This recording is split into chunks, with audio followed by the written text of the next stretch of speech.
still? No. Okay. All right. Nope. Do you want to avoid that at all? I mean, that's up to you. I mean, we can. Yeah. I doubt just it. been I doubt it curious. would go there too much, but yeah. I don't know. Yeah, he's a little bit more of a diva. No, I like talking about people. Sure. And yeah. so, like, the people aspect of people is what I want to talk about. And, like, Yeah. it's been cool to watch her evolution and what she's turned into, too. And I think that there's probably a lot to attribute to you teaching her a lot of those things. I wouldn't say that necessarily. Filming hunts? No, she figured it all out on her own. Really? Yeah. You weren't kind and generous and helped her? No, I tried. Okay. Yeah. I tried. But when Yeah. you're in a relationship with someone, sometimes it's hard to teach them It's things. tough when you share something that you love. There's a lot of good and there's also a lot of bad that comes with it. Sure. You know, you have a relationship that it's like someone has a really hardcore hobby and the other person has no idea but supports it, or you both share the hobby and then you figure out how to navigate you both loving the same hobby and navigating that. So there's good and bad in like both of the situations, sort of deal. Yeah. Interesting. Well, welcome to the Podium Archer Podcast. Coming at you from Nashville North Archery. We're already like deep in the fields this morning. Yeah, we've been talking. Follow me on Instagram at @BrandonMcDonald_archery. Follow this guy everywhere at Podium Archer. Discount code BMAC for 10% off. Do you have any BS 15% stuff coming up here? No. Good. No Good. plans. Yeah, go No to the plans. website. And it works a podiumarcher.com. little less than it did 2 days ago. Which one? We'll have to talk about that a little Yeah, bit. it's a when whole we get- other interesting thing. Yeah. we can discuss that. all right, what are people supposed to do on audio? They're supposed to subscribe? Yeah, Yeah, they subscribe and subscribe. leave us a review. It helps. It's the only way the public can really see the popularity of something. You got your review section and the numbers by it and how they look. Unless you don't like it, then please don't leave us a review. Just turn it off and don't watch it. But leave us a review. It helps us more than you know. All right, and I've agreed that I'll just start putting the YouTube video and the audio out at the same time because Yeah, I was there are trying to a lot put of the pissed off people YouTube about first, that. and then it didn't work so good. Well, that might be bumping the numbers of the YouTube views, and they'd rather just listen to it on audio platform and not have to turn on the YouTube. But I benefit greatly if they I'm watch very my aware YouTube of what you're channel. doing. I'm not dumb. I know why. All right, we'll be fully transparent. I don't think I missed anything else for the intro, right? Oh, you have used bows right now? Lots, Okay, tons. Now's the They're time, all good to go. everybody. Well, actually, we had more than we have now, which I kind of figured once we hit about this time, the bow sales would go up and the turn-ins would go down. So we're starting to round that corner to where we're selling more bows than we're bringing in. But earlier in the year, we were bringing in more than we were selling pretty much the whole time. I think we're up to about 500 used bows at the moment. No way. Yeah. So people will trade in a bow and not buy a new one. Well, they can't. So if they're shipping it to me, I can't sell them a bow. Oh, so you'll do some stuff online like that. Yeah, that is online. It's Interesting. national online. People can send it from anywhere, ship it from anywhere, and you get a credit to the website. Interesting. And then they just like contact one of your guys, sort of deal. They get issued a gift card, and they can go on the website, buy whatever they want. But punch in the gift card. buy the bow from them in a different state. And I they'll ship send it them here? an empty box with a return label. They Really? ship it to us. We inspect it. If we find anything wrong with it, we call them and talk about what's wrong with it. That's if we don't, we crazy. issue them a They credit. just fill out a form or something on their website? It's like 3 clicks on the website, and you're No done. way. That's It treats crazy. it just like an order. That's a lot of logistics. Honestly, once you build the back end, it's actually pretty easy. it? And we replace strings on all of them Yeah. as they come in before we turn around and resell them. Yep. So when somebody purchases the trade-in, Yeah. it creates an order for a string. and Why so are it you turns it giving in. this guy ideas? He's about to Oh, be a competitor. There's of so yours. much. There's enough no to go. competitors. There's enough to go around, man. I ain't worried about that. But it's also such a headache. I don't know how great of an idea it is to take on. Yeah. And the amount of dollars I have tied up in used bows that I could have in new retail Well, products it's and things store like credit. that. It's store credit, so you're banking on them using that. Oh, they immediately use it. They immediately use It comes in and it's gone like that. So they trade me in a bow that I'm probably going to sell in a month to 3 months. Yeah. And So the you're not inventory's seeing- already gone back out, so the dollars are gone back out, and I got to reinvest in something else. So it just made our inventory bigger by a pretty good amount. And put you in a cash. Interesting spot. Yeah. Yeah, Yeah. yeah, it's fun. Things that you'll learn more and Oh, more yeah. about as Oh, we go yeah. on. I know. At larger volumes, and you're like, God, there's a ton of money tied up in here. What am I trust doing? me, I know. Hey, who do we have with us that you guys are already kind If of? you need me to intro this person, you are living under a rock. We have Chris B across the table from us. Thank you for coming on. I Yeah, really appreciate thank it. you I've been for excited about this for a inviting me. while. We've been talking about this for a while and finally connected the dots and I'm like, screw it. Let's do it. Dude, that's awesome. And you flew in just to do the pod. Yeah, so I was gonna kind of jamming up with some other travel. I was supposed to be in Alabama yesterday. I was going to do a day trip to Moultrie, and then I was going to fly here this morning. But yesterday I had like a 5 a.m. flight, got on the plane, 30-minute delay, 30-minute delay, 30-minute delay. They're like, the fuel tank is leaking. You're like, that's fine. Take off. It's fine. That's not a problem. So I got off and then waited around for like another hour. And then but it was supposed to be a day trip. And the quickest I would have got there was like 5 p.m. And I'm like, all right, boys, we'll plan this again some other time. So then I moved my flights around. That's why I flew in last night. Because the quickest I could have got here from Des Moines was like 10:30, 11. And I was like, I'll just fly out. See, the reason that I mentioned that is because there's other people that we want on. And I'm like, hey, Chris B flew in exclusively to do the podcast. So get your ass down here and let's do this. I mean, I love it. I don't do a ton of podcasts. I don't, mainly just because of time. Yeah. I mean, they're super time consuming. Even if they're remote, it's okay, 2 hours and half hour before, half hour after, 3 hours in a day, and it's like, it's tough for me to like line that up. So I do maybe 5 a year, something like that. Yeah. Well, you're a busy dude. Yeah, and it's unbelievable that I can add more stuff to what I'm doing. Well, I mean, let's talk about that before we get too far in. Like, sure. This is probably one of the reasons that you wanted to come do it. Like, not necessarily. We were talking about it like way before. Yeah. So it kind of worked. It kind of worked out. Sure. Yeah. All right. Talk about that shop, baby. Yeah. So Archery Pro Shop in Norwalk, Iowa, just south of Des Moines, 15 minutes from the airport. July 25. We're kicking it live, rain or shine, if we're ready or not. But yeah, I mean, when we talk about, this goes back to my more philosophical side of myself. Whenever someone experiences something for the very first time, that very first time is a very important metric on how long they will stick with something. So if you go to a restaurant for the very first time and had a terrible waitress, now your thought about that entire restaurant is negative. Mm-hmm. And that food, let's say it was American food, like now you got a ding in the American food level, you got a ding in that store itself, you got a ding especially in the waitress or the waiter or whatever else. So it's no different than, for example, golf. I picked up golf recently, kind of as a hobby, that something disconnected from monetary business, anything like that. It's just a fun little hobby. So I picked it up like a year ago and I went to go get clubs. I didn't know what I was doing. Like I barely golfed at the time. And I went into Golf Galaxy and I had like 2 hours to like kind of slot it out to go in there. And the dude just kind of like rushed me through everything. And I'm like, dude, like I told him, I was like, man, I like don't know. I just want like good, decent stuff. Like I don't care. Like budget doesn't really matter. I just want like a good full set. Don't give me this. Don't give me this. I want this. And it was just kind of not like a great experience. And so it was like this. I was like, man, I like golf and I'll continue it, but that one experience could have changed the way that I thought about me pursuing this endeavor. Sure. So Archery Pro Shops. A lot of things had moved online, digitally, sales. I mean, the whole world has moved online for the most part. However, when it comes to setting up, trying out a bow, that is never, ever going to go away because it's such a human experience, is a bow, especially when the new ones come out every single year and they need serviced. And there's only so much that every individual wants to tack on to their hobby list. And sometimes being a basement rat, figuring out your own equipment is just not the case. A lot of people are doing it, but not everyone. Sure.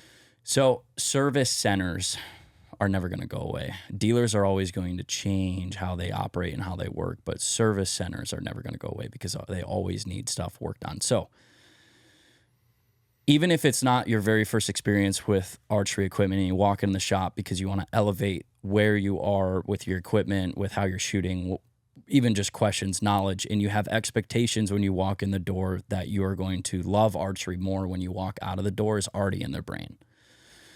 And if they walk in the door and they have a bad experience, that only dings down the level of them being excited and fired up about archery in general. And I say archery, I keep saying archery, not like hunting in general, because bow hunting, the most important part of bow hunting comes before hunting. It's bow, which is archery. You need to be good at archery before you can be good at bow hunting. So archery is always first, tip of the spear, and then bow hunting and hunting and everything else comes after. Well, gun hunting, that's totally different, but that's not what I'm fired up about. Sure. So that was a big reason why I wanted a archery pro shop to kind of have under my thumb, with lined up with my core principles and everything that I believe in, is that everyone that comes in the door, the main goal, leading mission is that they are more fired up than they were when they walked in the door, when they walk out the door. I don't care if I sell them anything. I don't care how long they stay. I don't care about any of that. The main goal and the mission, it will be successful if they walk out of the door more fired up than when they walked in the door. And I think so many pro shops these days, it's kind of an older crowd. I think the majority of bow shop owners and bow shop operators, it's an older crowd. And with anything, I think an older crowd is kind of stuck in their ways. They're worried about money. They're worried about all these things that is not ultimately the end consumer and the customer's experience. Mm-hmm. So, I think that when I look at trying to better the sport of archery and bow hunting and everything I do, a big part of that is getting people fired up about the sport and quote unquote growing the sport. But I always say like 60 to 80% of the way that people feel about the sport, feel about first impressions, decide on what equipment they're going to use is the second they walk into a dealer.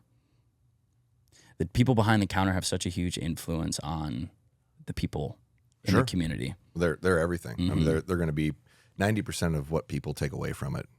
Whatever environment you create inside the building, outside of the people, is going to be a small percentage of what they consume, but their interaction with the person is going to be 90% of what they walk with. Mm-hmm. For sure. So super important. So that lined up. I have a simple like yes or no equation deciding on what I do in business and really my life. It's like, is this going to better the sport or art and archery and bow hunting? Yes, no. Yes, okay, do it. No, don't do it. So that was a yes. And now we're obligated to a lot of debt and work and all that kind of crap. I commend you for trying to do it because it's very difficult. It's very challenging. I frequently say it's the hardest retail job in the country. I don't think there's a more difficult one because the amount of profit you make and the amount of time involved for the profit that you make doesn't quite compute on paper when you're looking at it. Mm-hmm. Yeah. It can produce great in the long run. It really can. It's just a very big challenge. It's very seasonal. It is. Mm-hmm. It is. And with your exposure, you'll probably get outside of the seasonality of it for the most part, just because it's more of an experience thing. So now you're working into vacation times and holidays and things like that where people would be traveling anyway. And then, I'm going to go over here because of that. You'll experience that a lot more than you probably think you will, would be my guess. But you're still going to be seasonal. There's still times of year where there's not much to do. And it can be a little tricky in that regard. Yeah. I've been telling people that if I was a standalone guy with a 9 to 5 and just had the idea to open an archery pro shop, it'd be a pretty terrible idea. Yep.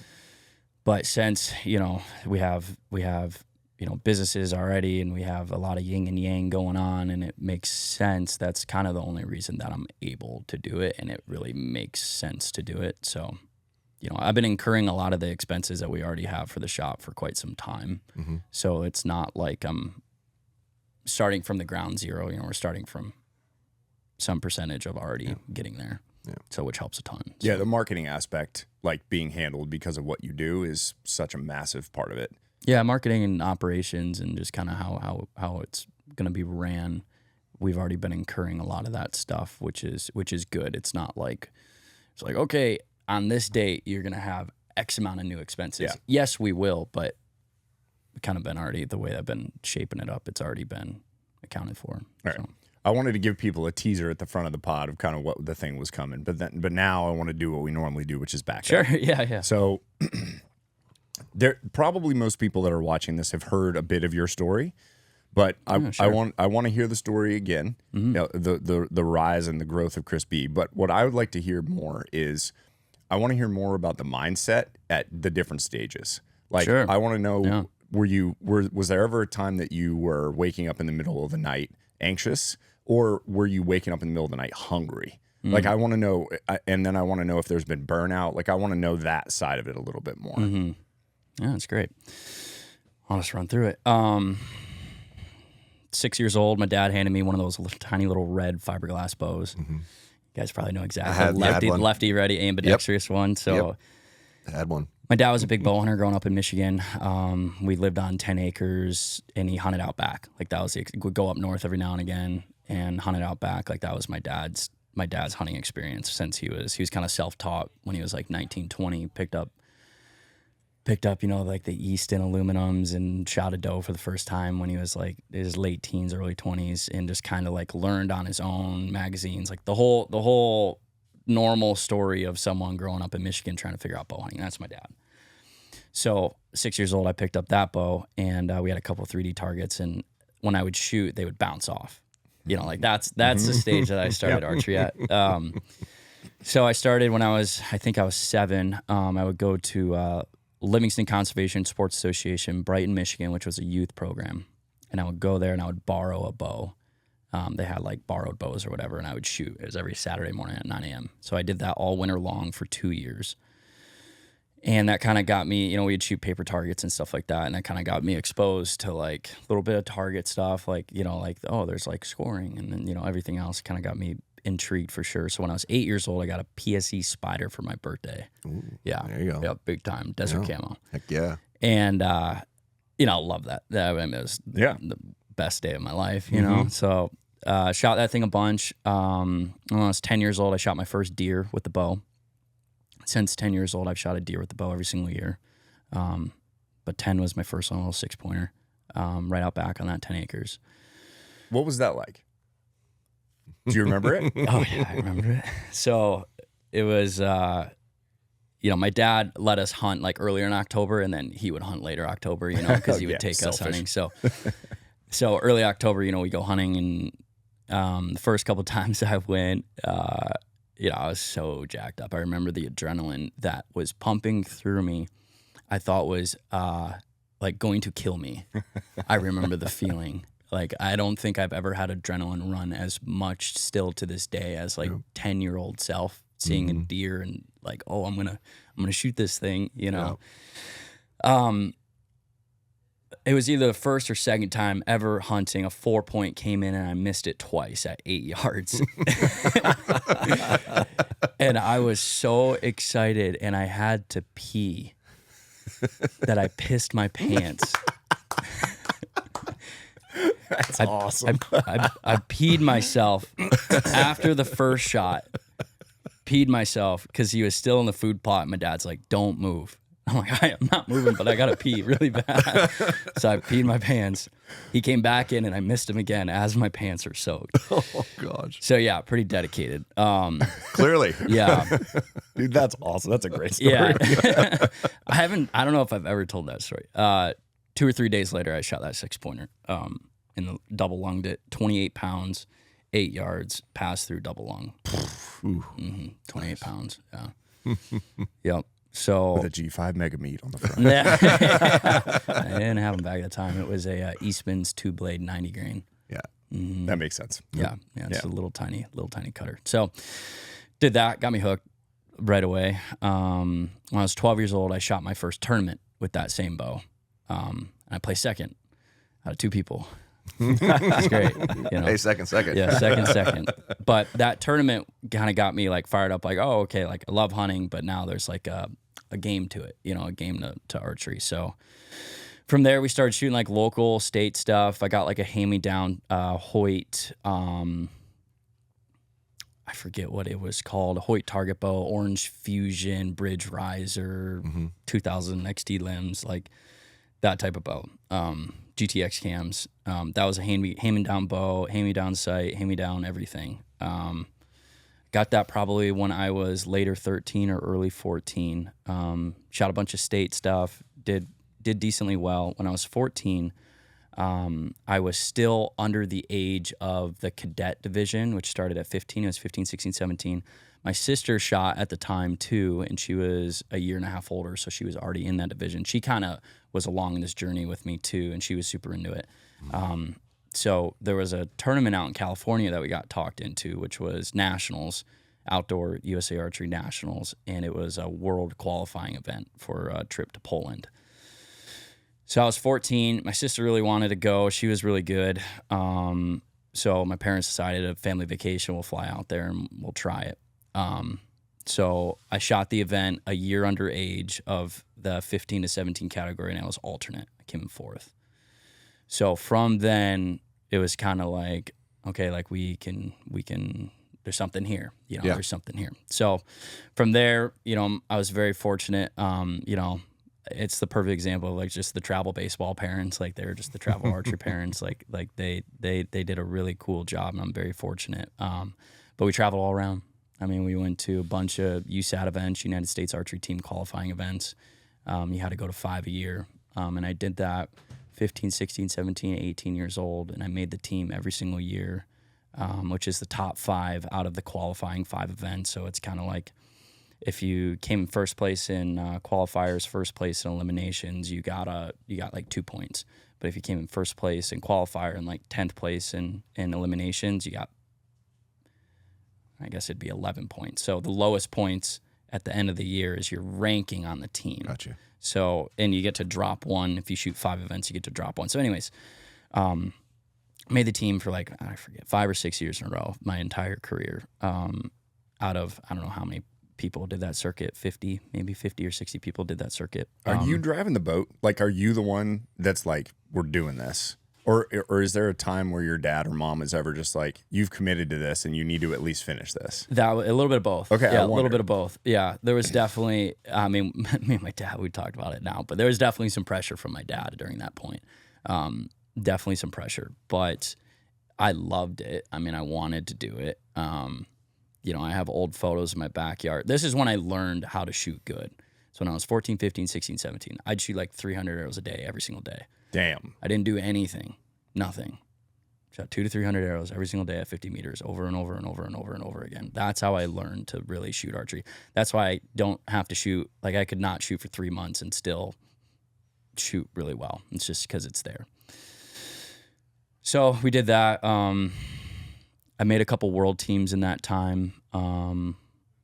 At that time too, I had picked up NASP, National Archery in the Schools program. Yep. So a lot of people thought I started with NASP. I didn't. It was an afterthought, and I really didn't want to do it at first until I kind of realized the opportunity and the community and everything around it. I think I started my last year in middle school, did it all through high school, and that honestly was pretty incredible. Won some world stuff, won some national stuff. It's the hardest competition that I've ever experienced because there's so many people. Sure. I mean, there's 15,000 kids you're competing against at nationals. 15,000. Yeah, that's crazy. And when you come in third out of 15,000, that's saying something. That's wow. Yeah. You know. So that was some of the hardest competition that I've ever done. I shot that bow a ton. I figured it out. I was doing all sorts of stuff with the tiller tuning, cranking in the top limit, because you couldn't do anything to it. So it's like, okay, what can I do to it to try to like, there's not much you can do. You can take off the little flipper rest, plastic covering to make it a little bit more consistent, because that little flipper rest always was the little plastic piece would fray up, and it was an inconsistency part. I could tie my own nocks instead of the plastic little thing, and that I could tiller tune. That was about it. So I crank like the top limb all the way, crank the bottom one out like 10, like just some wild stuff. And that's how, a lot of times that's how I'd shoot, like crazy tiller tuning. But what I would do is allow my aim point to be where I wanted it to be in my arrow flight. I would get my arrow flight down. Yeah. So just a couple little things like that. But yeah, I mean, I went to South Africa for international team because of NASP. Tied the world record there, 298. An hour later, a kid shot 299. So Held it for an hour. Yeah, held it for an hour, which is sweet. Now they're shooting 300s. It's crazy. It's crazy. Yeah. They're shooting 300s. But back then, 298 was a world record, and then it was 299 that year. Mm-hmm. Won the international tournament or tied it. There was some weird tie thing. Anyways, pretty much won it. That my senior year, won states like most of my years. Like crazy career, honestly, in the NASP world. I don't know if this is true or not anymore, but at one point I was the most decorated NASP archer when I was done, just between nationals, internationals, world, states, stuff like that. Comment below if your kid is now the NASP champion. I guarantee someone has more than me now, but there's some crazy archers out there. I mean, they're doing 300s and stuff like that. I was around when they introduced 3D, so there's a 3D portion of it now. Mm-hmm. I think I came in second the first year at nationals. I came in second the first year ever, 295. But yeah, great sport. Great sport. I have a lot of thoughts about that we can talk about later, but I'll continue my story. So NASP all through end of middle school and high school, USAT events all through there. When I was 16 years old, I turned pro. Mm-hmm. When I was 16, I when I was 15 and 16, I was shooting 300s, like really consistently, 20 yards indoor. And I had a coach at the time that was actually at the club, I think, was like, well, might as well rip off the Band-Aid, just sign up for a pro. I mean, you're shooting 300s enough. Like, what's the worst that can happen?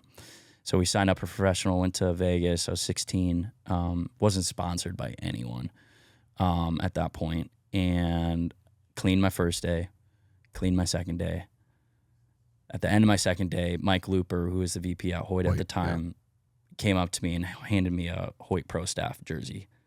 And it was like, if you make it tomorrow, I want you to be wearing this sort of deal. So No pressure. No pressure at all, Chris. Come on. Yeah, crazy. Yeah, might have overthought that one. Yeah. Maybe So- I should have waited till the fight on one That's hand. what Yeah. he should have Jersey. done. That's a big move. Whatever. Mike's great. We go back. Yeah, we go back. So anyways, made it to the 27th end. So there's 30 ends total between all three. 27th end, third arrow, I shot 9. So I was three ends away from making the shoot off when I was 16. So that was cool. That also was like a moment where it was like, all right, like again, like let's keep on going. Mm-hmm. So technically, whatever, being a pro archer, you buy a $50 pro archery card and you can call yourself pro. Yeah. So it's not really like a big qualification. You got to shoot like a 290 or something and be endorsed and $50 card. I hate that. The entry level is 0, in my opinion. So whatever you call it, 16, I turned pro. I had a pro card, I guess. When I was also 16, I started the YouTube channel. It's 2014. Started making funny YouTube videos with friends. No obligation of anything. Just was having fun with the camera. I really enjoyed photos and videos and editing. Editing was kind of my jam. I really enjoyed editing. All throughout high school, I made like fun little edits with my friends. We had like a separate little hunting YouTube channel that like 4 of us would film each other hunting all throughout high school and stuff like that. So I just enjoyed that. And just was self-taught, just like learned, was just hungry about it. So first video was 2014 when I was 16. We made several videos after that were just fun, but took off. Like we posted it was archery stereotypes, very first video we ever did, or one of the first video that really took off.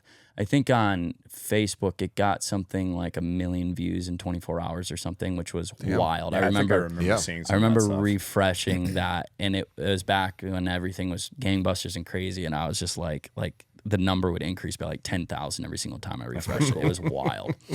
It was wild. So serendipity on that a little bit, the right timing. I mean, we did a Dude Perfect ripoff. Like we were thinking like, can we get this like a bunch of views? And we schemed it out, and we had like 8 of our friends at NFAA Center in South Dakota. We had a youth camp there, and I brought my camera and I like pitched everyone this idea and had like a freaking like producer script on everything that we were gonna do. And I was like, let's do it. So everyone jumped in and it was great.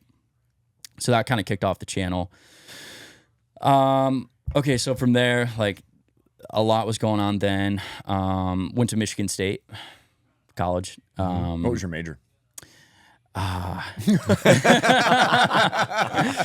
I was 2 years undecided. Okay. I switched to communications, then I switched to advertising, then I switched to creative advertising. Year 5, I dropped out. You're 5? Year 5. How It's many 12 credits short? away. Okay. Yeah. All right. We'll get there. Okay. So, Fair enough. Freshman year, channel still was not serious. I shot like collegiately for Michigan State. They had an archery club, which was really cool. I was super involved with that. Still traveled all around doing everything. I was doing, 12 to 15 tournaments a year, like doing the deal. It was my sophomore year of college when, like, I was filming all my hunting stuff also at this time, solo filming.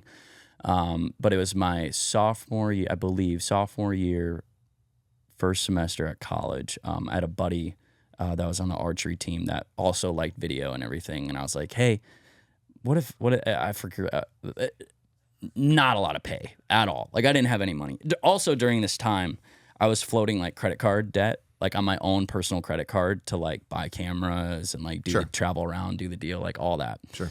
So I was just trying to make it work. And this, his name was Bryce. I said, hey, do you want to like go around for like a month and a half and just film me and I'll pay you something and you can learn and I can do this deal and whatever. And he said, yeah, let's do it. So that was a Western tour, first Western tour. Mm-hmm.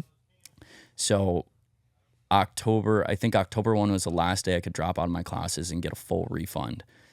I was already out west, and I dropped out of all of my classes and got a full refund and had the entire fall just to chase around and film and try to do proof of concept on if this is something that I can do. And it worked. It did really well. I mean, at the time, for the channel, the size was probably at 20 or 30,000 subscribers. And it did really well. I mean, for at the time, it was 10,000, 20,000 views a video, stuff like that. So I was like, okay, like this is something we can definitely do this. So that got the gears going a little bit more. I think at that time I like introduced merch, you know, like hats, shirts, stuff like that. Learned Shopify, built Shopify, did that whole deal. Did drop shipping at that time through a company. So I'd ping your credit card once someone bought something because I didn't have any money for inventory or anything. Sure. So all that was going on all at once. Meanwhile, college is like not an importance to me at all, as you can probably tell. Not at Like all. I was already getting in the weeds of everything. Right at that time too is when UltraView kicked off. Was in college, so I was really helping Colby early on. I would spend my summer. I spent one summer. I think I was down there for a month and a half or 2 months in George's basement with Colby, the two of us, and we were just cranking. So that was maybe sophomore year summer. Yeah, I just lived down there. Yeah, that idea was wild. Like just the two of you guys down there with George, and what's come of that is Yeah. It's pretty bonkers it's when you pretty look back neat. at it. Yeah, really. it's crazy. It's pretty Yeah, wild. it's cool. It's really cool. Yeah. So, I mean, from there, you know, channels, doing whatever. Competition archery kind of took a slow at the end of my college career because you have to shoot so much and you have to be so good. Like, I would still travel around. Like, I went to France. I went to Taipei for a college collegiate World Games, I think it was. Traveled around a little bit more and did all that stuff. And then year 5 in college, I was in a creative advertising class, and it was a video class. Never went. Never went. Never. And I was not a partier. I didn't go to one college party.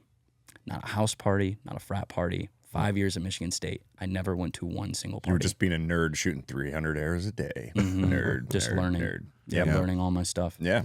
Yeah, growing. And but at this one college professor, you know, I went in for the a class that I had, you know, a time when I had to go in. It's like our final project or whatever for the fall semester, spring semester, I forget. And it was a video project, and we had to like produce a commercial, like a made up commercial ad thing or whatever, and it like became team leader or whatever. We had like 10 people, and we had to like do shoot days and all this stuff, and like we whipped it out in a couple days, and I edited it and produced it and everything and turned it in. And she's like, what? How do you know all this stuff? She's like, you need to like be submitting this for like an award for like the college and stuff like that. And I'm like, I was like, no, I'm not super interested in any of that. I just did it and wanted to get done. And she looked at me and she's like, why are you still in college then if you know all these things? And I gave her some background. I was like, that's a good question. That's a very good question. That was my last And class. I'm dropping out. That was my last class. My parents were not super happy about that. So then I lived with my parents for a year after that. And that's when I really started trying to grow the business. That's when I hammered down on YouTube. That's when I hammered down on merch and all that stuff. And at that point, that was like 2019. I signed with Matthews at that point. I think it was 2019. Yeah, it was 2019.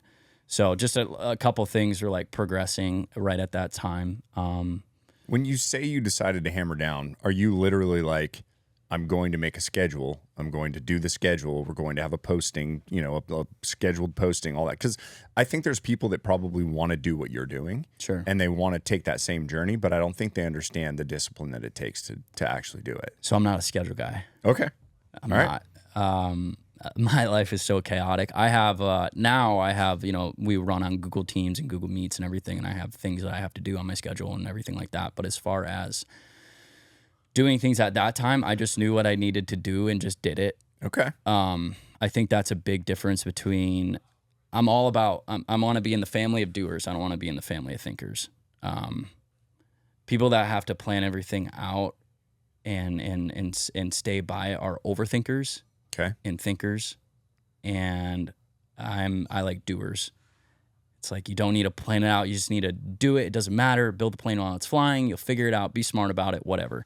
So that's the number one thing with people getting into this space and everything is they overthink it. You just got to do stuff. You just got to do it. God, the two of you are Really? on that side of the table. I'm going to stay over here. I have shit for a plan. I'm just like, nope, we're doing it. Let's go.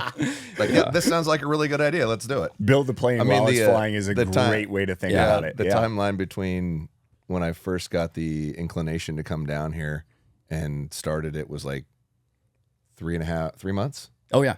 And I was hunting most of the time. Oh, yeah. I was like, nah, we're fine. I'll figure it out. Figure it out. I love it. Yeah. That stresses so the much shit like out of me. It's I hate crazy. that idea. Yeah, see, some people it stresses you out. I'm an in-betweener. I'm an in-betweener. If you know what you are and you know how to do it well, both personalities can be incredibly successful, but that's not me. And I think that the doers in the space, the media marketing type space, the doers, I think, excel over the overthinkers. I 100% agree. Because the issue with creating something that's viral or creating something that connects with people, it doesn't require a ton of thinking, and you never exactly know what's going to go off. Like there's just random things that you go, this is going to be amazing, and then it actually crushes, or you go, this is going to be amazing, and it does nothing, and then you'll do a video of you in the car doing something, and it'll get 8 million views. And you're like, what the hell? How did that work? 100%. So that's why creating volume is a good idea for the media side. 100%. Yeah. So at that time, no, I did not have a schedule. Okay. All right. I took over,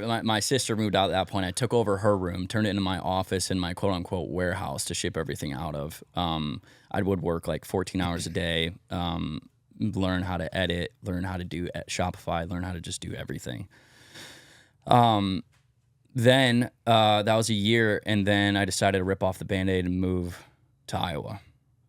That was a big decision and probably the best decision I've ever done. When you get ripped out of your environment and thrown into something completely different, your body and your mind 100% absolutely change. You just figure it out. You figure it out. You know no one. You gotta figure it all out. And that was one of the best things I could have done. Yeah. Amazing. So operated for a year without like a headquarters or anything, just out of the house. Why Iowa? What was your? I mean, did you do a whole bunch of thought into that, or just a little I'm bit. going to Iowa? Well, a little bit. So at the time, girlfriend at the time, she was in Kansas City, I was in Michigan, and we needed a meet in the middle place. Okay. So if I'm moving to Iowa. Like if I'm moving anywhere, like I'm gonna move to Iowa because of big obviously bucks. Because of deer. Big bucks. Because of deer. But because of deer. Was there other? Was there other things beyond it? That was one, and then deer was one. More centrally located was another one. As a state, it's very good. Taxes, business politics, business, stuff like that. It's very good.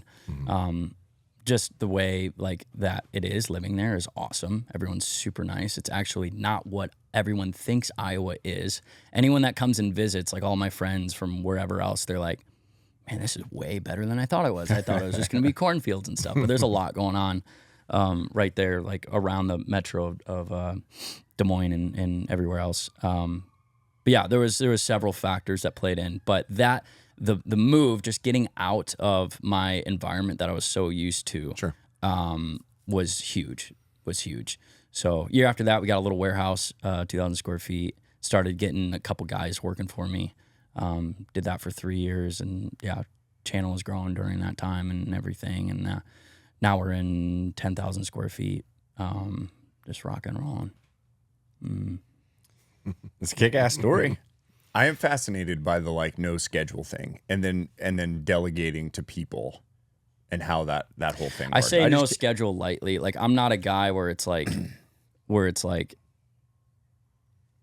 unless it's with another person, it doesn't get on my calendar. Like I don't have stuff scheduled out. That's me time, and it's probably at a fault because I'm not a procrastinator, but I get distracted. I have ADHD. Like I just get distracted so easily, So it's not that I don't have a schedule and a calendar. I just don't have 8 to 10 is my focus time, and I'm going to get this done, and this is that, and this is that. Okay. Like now in the office, it's like you don't know what you're walking into. It's going to be something new every single day. Okay. Yeah, I wonder about the. That's one of the curiosities I have about the different personalities that we sit down with people that are still successful, but we all do it different ways. So that's the reason that I dig on.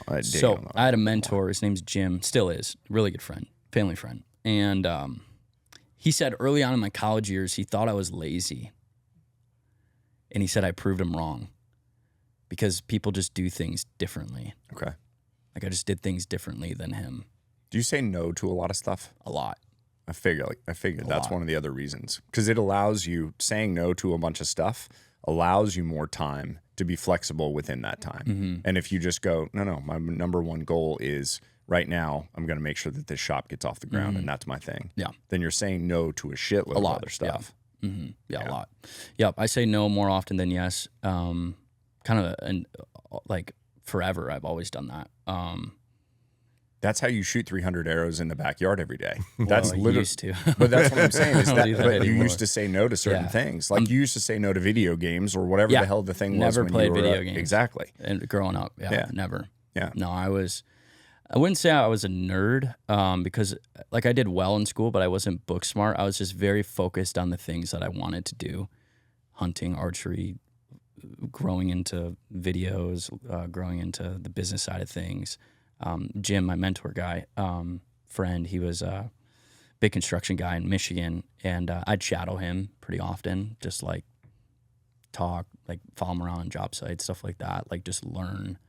Like I love learning from different sectors of business. I don't like learning from my own sector. Smart. So I have a lot of friends and mentors that are not in the outdoor archery space at all. Because everything transfers. Everything's done exactly the same way. Communication is the most important part of business. Relationships are right up there with the most important thing. Everything else you have to go to school for. Kinda. Relationships and communications cannot be taught. You have to learn them. It's the most important thing. And that transcends across any sector, anywhere, anything. Any very successful individual that has a lot going on, communication and relationships. And it like if you're working as a dude at Shields, then you go to Apple, those skills transfer with you. Correct. So that's one of the things that I've always told people that are in low level positions is like, no, you're learning things that you're going to carry with you the rest of your life. Correct. Yeah. Mm-hmm. Yeah. Everything is compounding on one or the other if you acknowledge it. And the older you get, you'll start seeing it soon. There are tiebacks that you'll go, wow, I didn't know that thing that I was doing there would tie back so strongly. 100%. Yeah. Mm-hmm. And the older you get, the more you feel it. Yeah. So you're not doing target stuff now.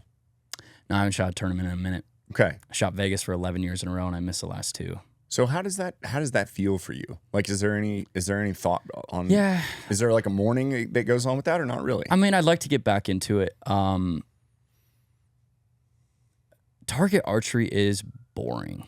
That's a short. Clip it. Target archery. And everyone is. The thing is, when you go to an event, everyone is so stressed out. Yeah. Everyone is like happy to be there, but not happy to be there.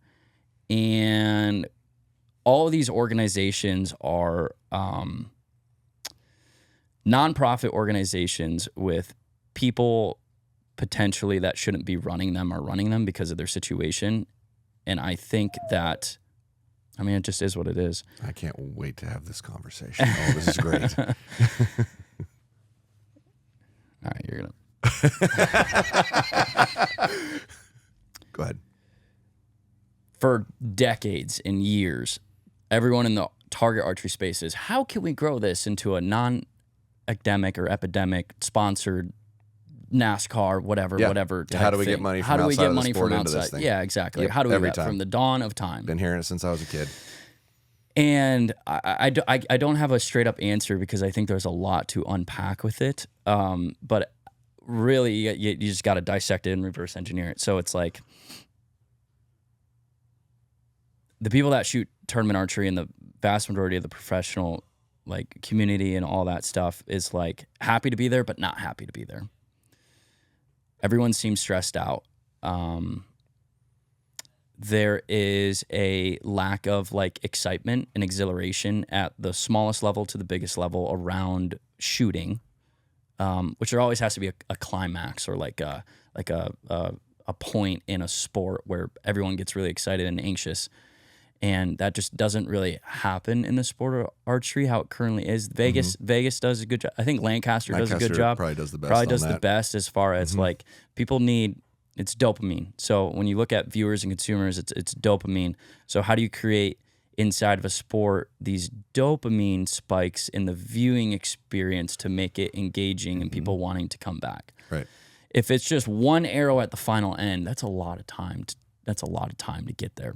Yep. You know, for the just like, and then the Vegas shoot. Like, have you ever watched the Vegas shoot? Yes. Yeah. It takes forever, man. It does take forever. Scoring takes forever. It's very like, slow. It is like people, like if they're sitting on the couch, they can walk up, go to the bathroom, make a drink, sit back down, they're still scoring. And it's like, what are we doing? So there's a lot to unpack there, like why that's not growing and why that's not exciting and why that's not like a motocross, NASCAR, like some of these, like, could it be like a lacrosse or like golf's getting incredibly huge. Well, and like golf's a great example because it's a slower building thing too. Yet it's insanely popular. Yep. And there's a lot of money in it that's not from golf. And golf has figured it out. Golf has figured figured it out. And you know what it is? It's not a at least what I believe. It's not like a nonprofit. It's a for-profit. I mean, they're making money. They're trying to make money. Yeah. And I think that when you flip the switch, it's a double-edged sword because I think when you bring in the leading principle of whatever organization is running a sport organization should be to grow the sport. That should always be number one. But number two should be like, how can we make this a well-oiled machine to make money as a good enterprise to keep growing the sport? Because you need to have a good enterprise behind it to keep growing the sport. You can't just be like, I'm going to grow the sport, and then the enterprise is like, it's falling apart. You know, you need a good foundation enterprise to do that. So I don't know. There's not an answer to it, but I can definitely identify like things that are not currently good. You know, I don't know what it would take to change that. It's going to take a lot. You know, I know that there has been things that have popped up and have fallen to try to do something like OPA. And I actually thought that was a pretty darn good idea the way they laid it out. It was just poor execution. Poor execution. Yeah, poor execution. Yeah. Which execution's everything. So yeah, target archery, I miss it in a sense of trying to get really good at something for an end goal result. Me personally, me going to them, I don't really miss it. Truthfully. Okay. Vegas I miss. I want to go back to Vegas. Everybody talks about Vegas. Yeah. It's just, I wish they kept it at South Point. I think they shot themselves in the foot. Bad. Yeah. The attendance is way down. lower. Way too expensive. Way too expensive. Way too hard for travel and transport and just all around the event. Scheduling Vendors suck now. Yep. It used to be all in one ecosystem, vendors, the arena. There was emphasis on the championship division being in the arena. Yep. There's no more emphasis on that. They seriously shot themselves in the foot pretty bad. Yeah. Yep. And it's probably going to be hard to reverse that. It's going to take a couple years. Yeah. If they make all the right decisions. And if they do have all the to right actually decisions and do the everything right, things. and South Point brings it back. South Point kicked them out, I believe it was a money reason. Yeah, more apparently than we don't gamble occupancy. enough. Yeah, more than occupancy. That's what I heard. Too it was family gambling. friendly. Too family friendly, Yeah. and we just don't spend enough money while we're there to justify having the event there. Correct. Was the premise I got out of it. Which But that makes was sense. a great facility for it. It's fantastic. It was fantastic. Yeah, off of the strip, so family friendly. People could stay across the street at that Grandview or whatever. That's and where I walk stayed. over. Yeah, Yeah. like it was good. Vendors was there. It was great. So yeah, the one event that was fantastic and great for the sport, they shot themselves in the foot. So, Do you think that it takes a new league entirely, or do you think that there's something that you see hope in that could be changed?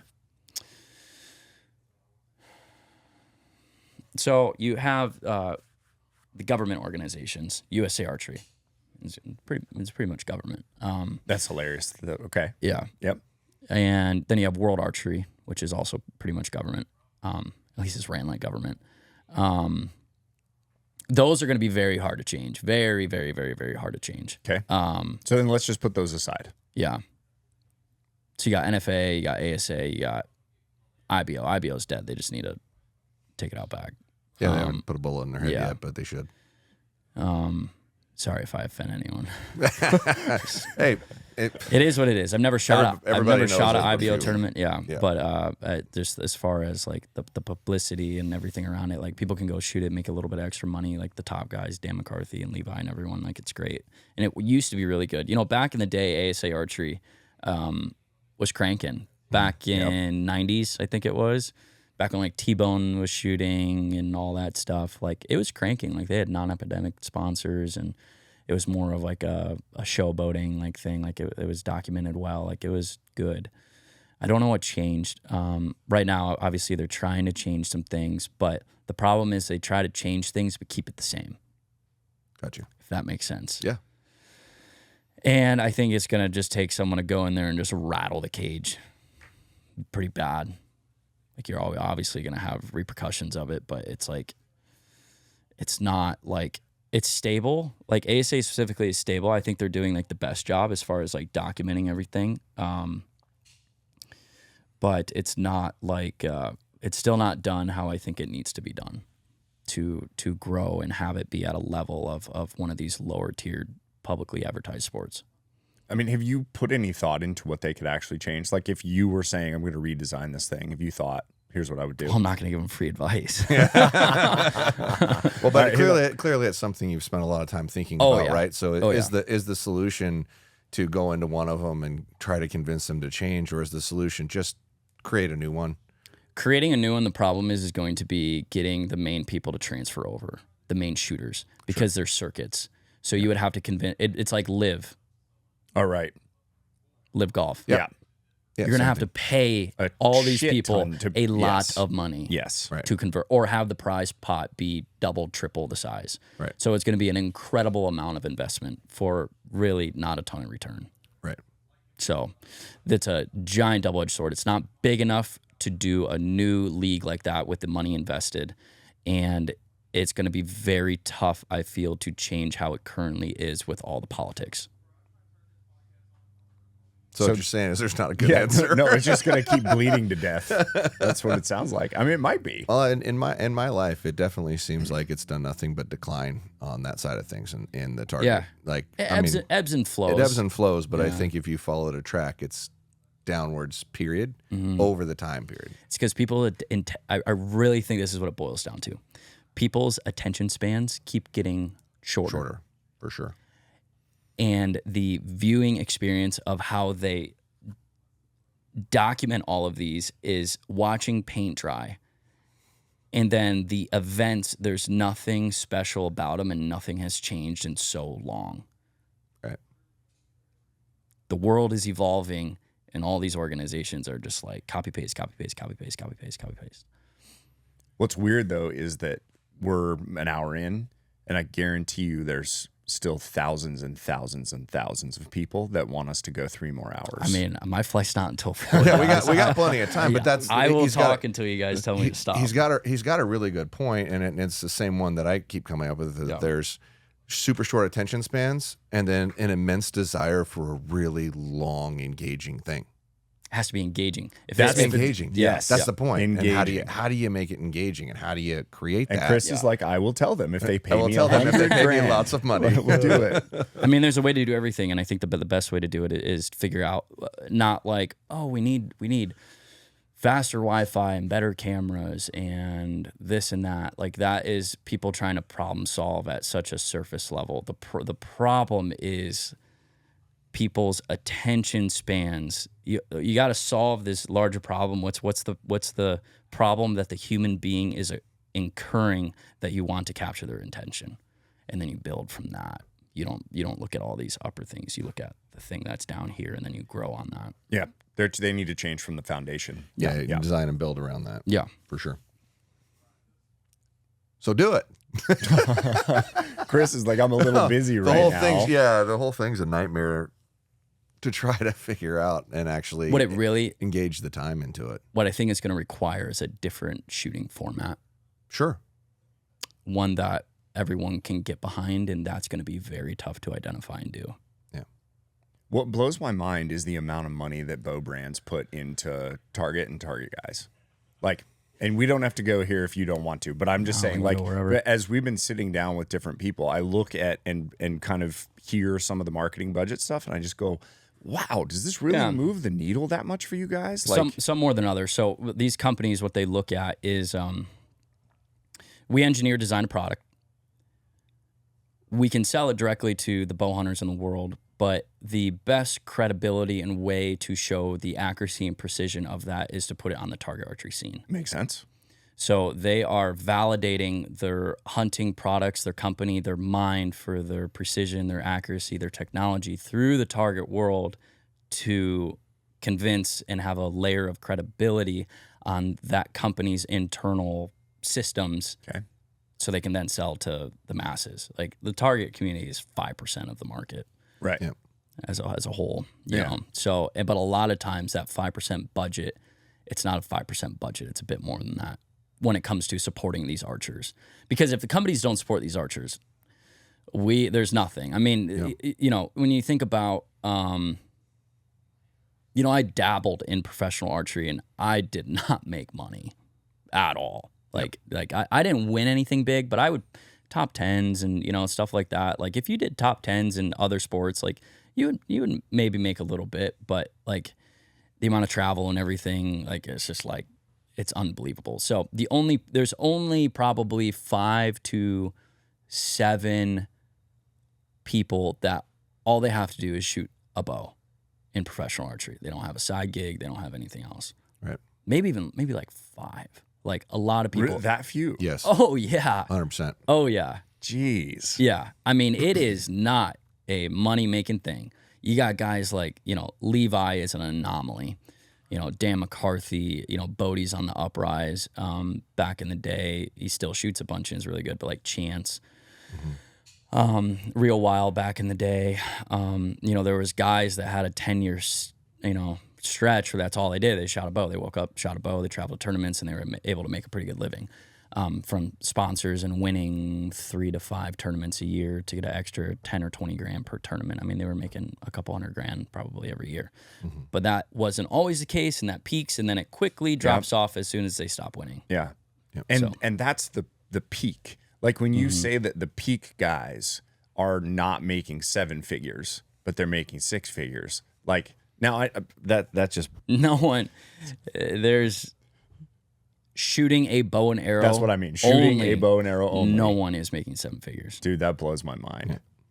Well, yeah, they almost all have. Well, some of them have a shop, and you would now That's the fall thing. underneath that. That's the thing. It's the classification. yin and yang. Or someone they're working for as a rep for a brand, or they have a day job and then they shoot on the weekends. Yep. No one is a professional archer, period, that doesn't have something else going in the works. Very few. They're just not. Yeah.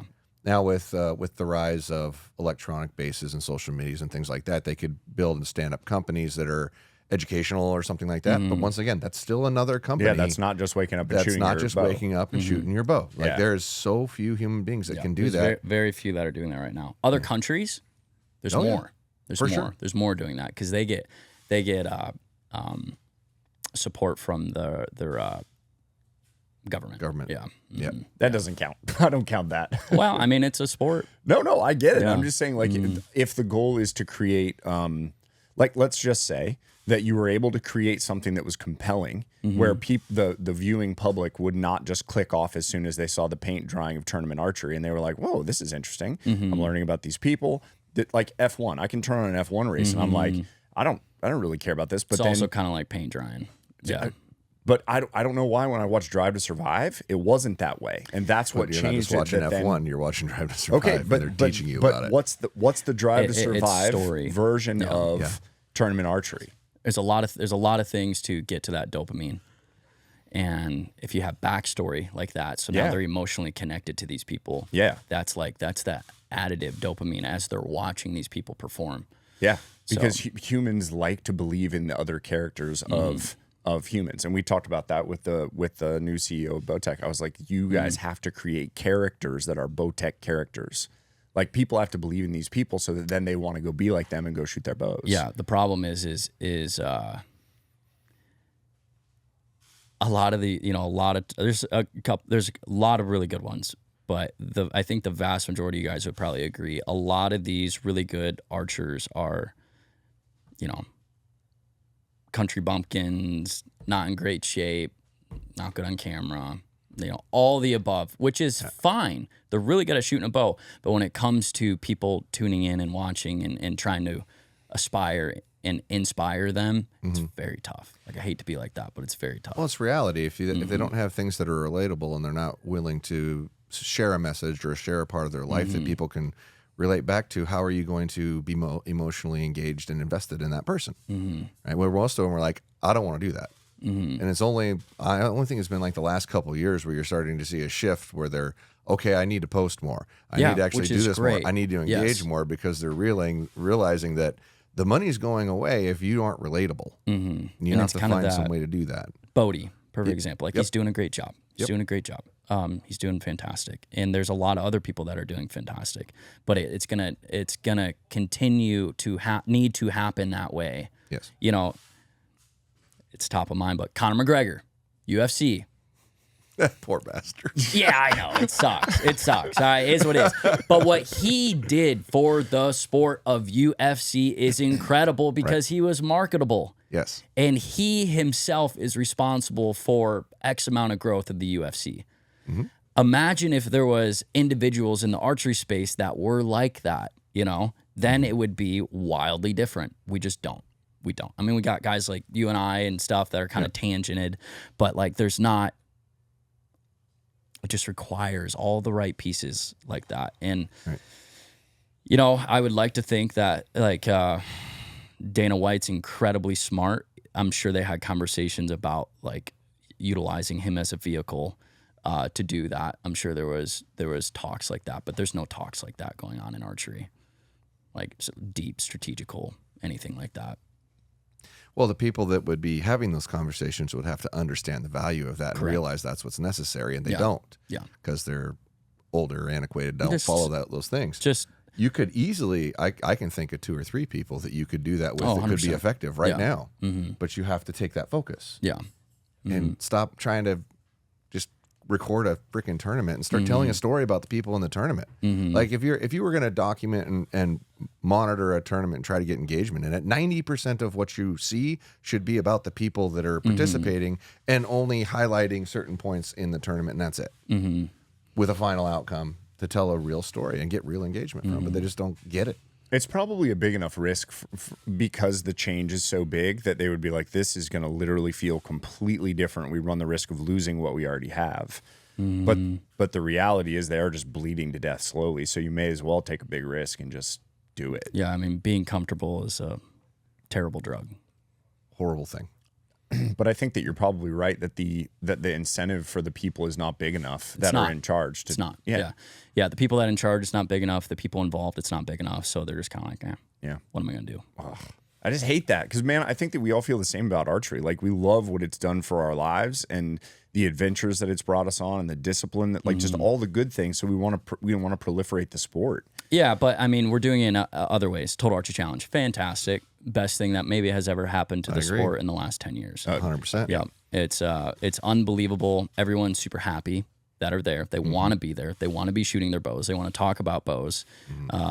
Sean, he understands everything that we're talking about. Yep. Like, what do the people care about when they show up? He understands that. That's why it's successful. Yep. It's fantastic. Yeah. And totally really has helped a ton grow the sport, help enrich people that are already in the sport, be deeper into the sport, to learn more, to want to do more, to shoot more, all the above. It's informed bow products that are released. Like, the number of slider sites now that people are buying, it's insane what it's done. Like, that I can't give away a fixed pin sight anymore, man.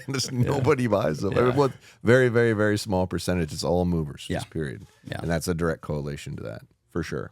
So is that the solution? Do we just stop caring about scoring? I mean, is that the answer? No, that's not the answer. If you lose that, then what happens? Exactly. That's not the answer. But I think there's too much heritage with scoring that can't go away. I mean, archery, the 3-spot, 20-yard target has been around for 100 years, literally. So you can't get that. You can't get it away. You got to change things though. But you can't get rid of scoring because there's always needs to be a metric on who's the best. I agree. I don't think it's scoring. That's the thing. Scoring's not the problem. Yeah. Scoring's not the Chris is like, please stop talking about this. I want to get a big check in order to fix this for people in the future. I mean, like the bow hunter games are coming up in Clarksville pretty soon. Yeah.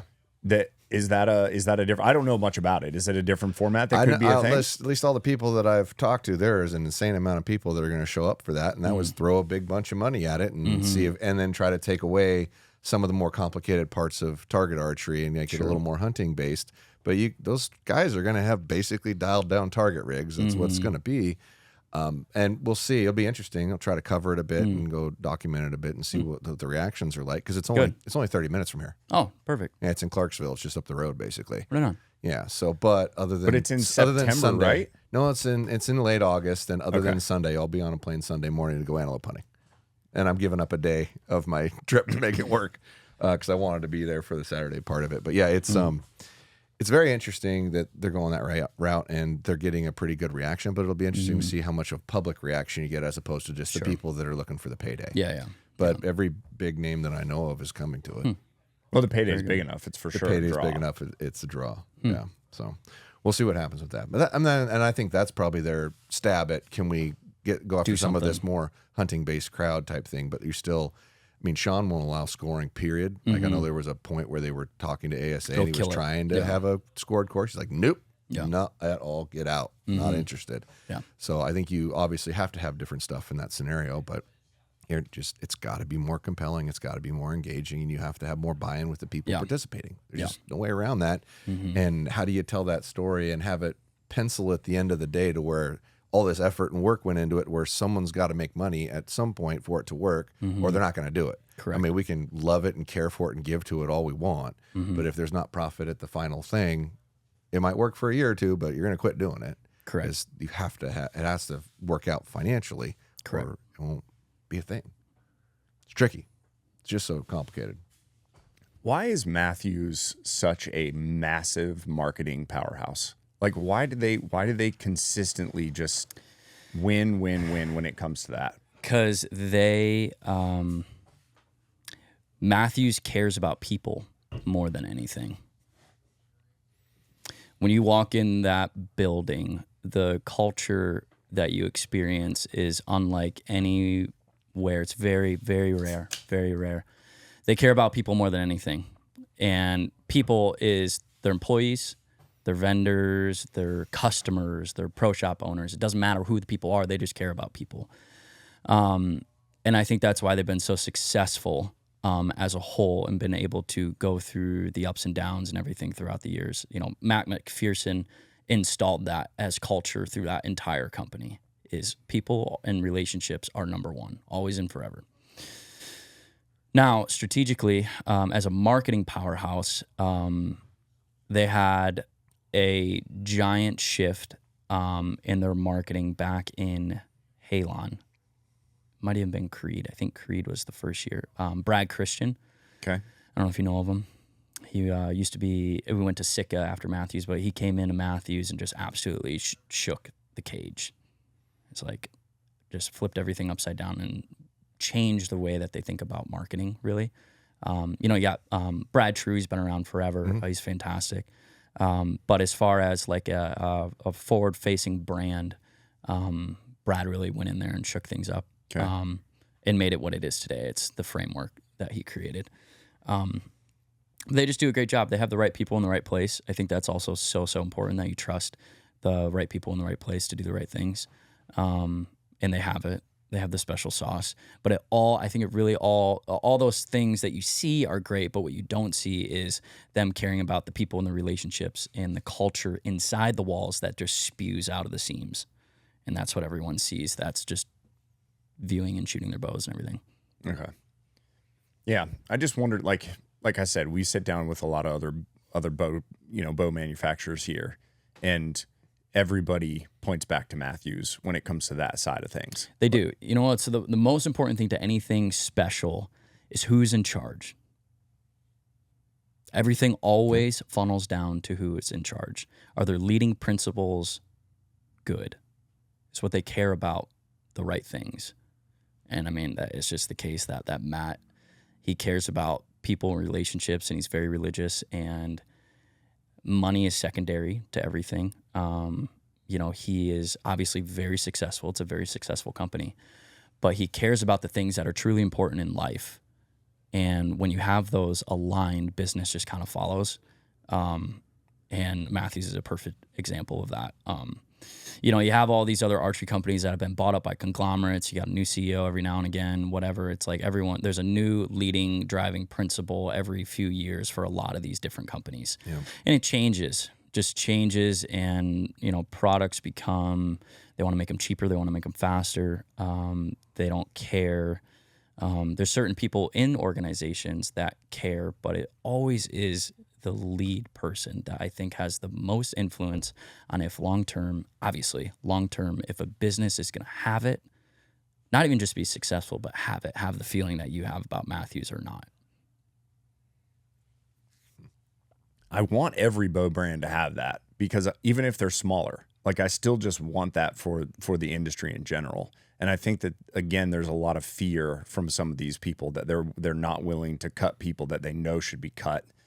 And they're living with legacy people inside the walls that are that have atrophied and aren't what they should be. And I also think that there's a lot of people that are in charge of some of these places. I'm not talking about the people that have come in here on the podcast, just other people that need to get moved off in order for the brand to advance.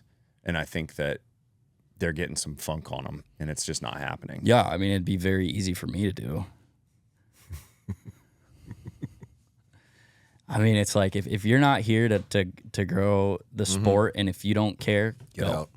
This isn't a job. Yeah, but this is a passion. But the balls that it takes and the willingness to just recognize and then make the cut is difficult. I'm going through I'm that's why some organizations are successful. I mean, this is just business in general. Some people have what it takes, and some people just don't. Yeah, and they slowly die. Yeah.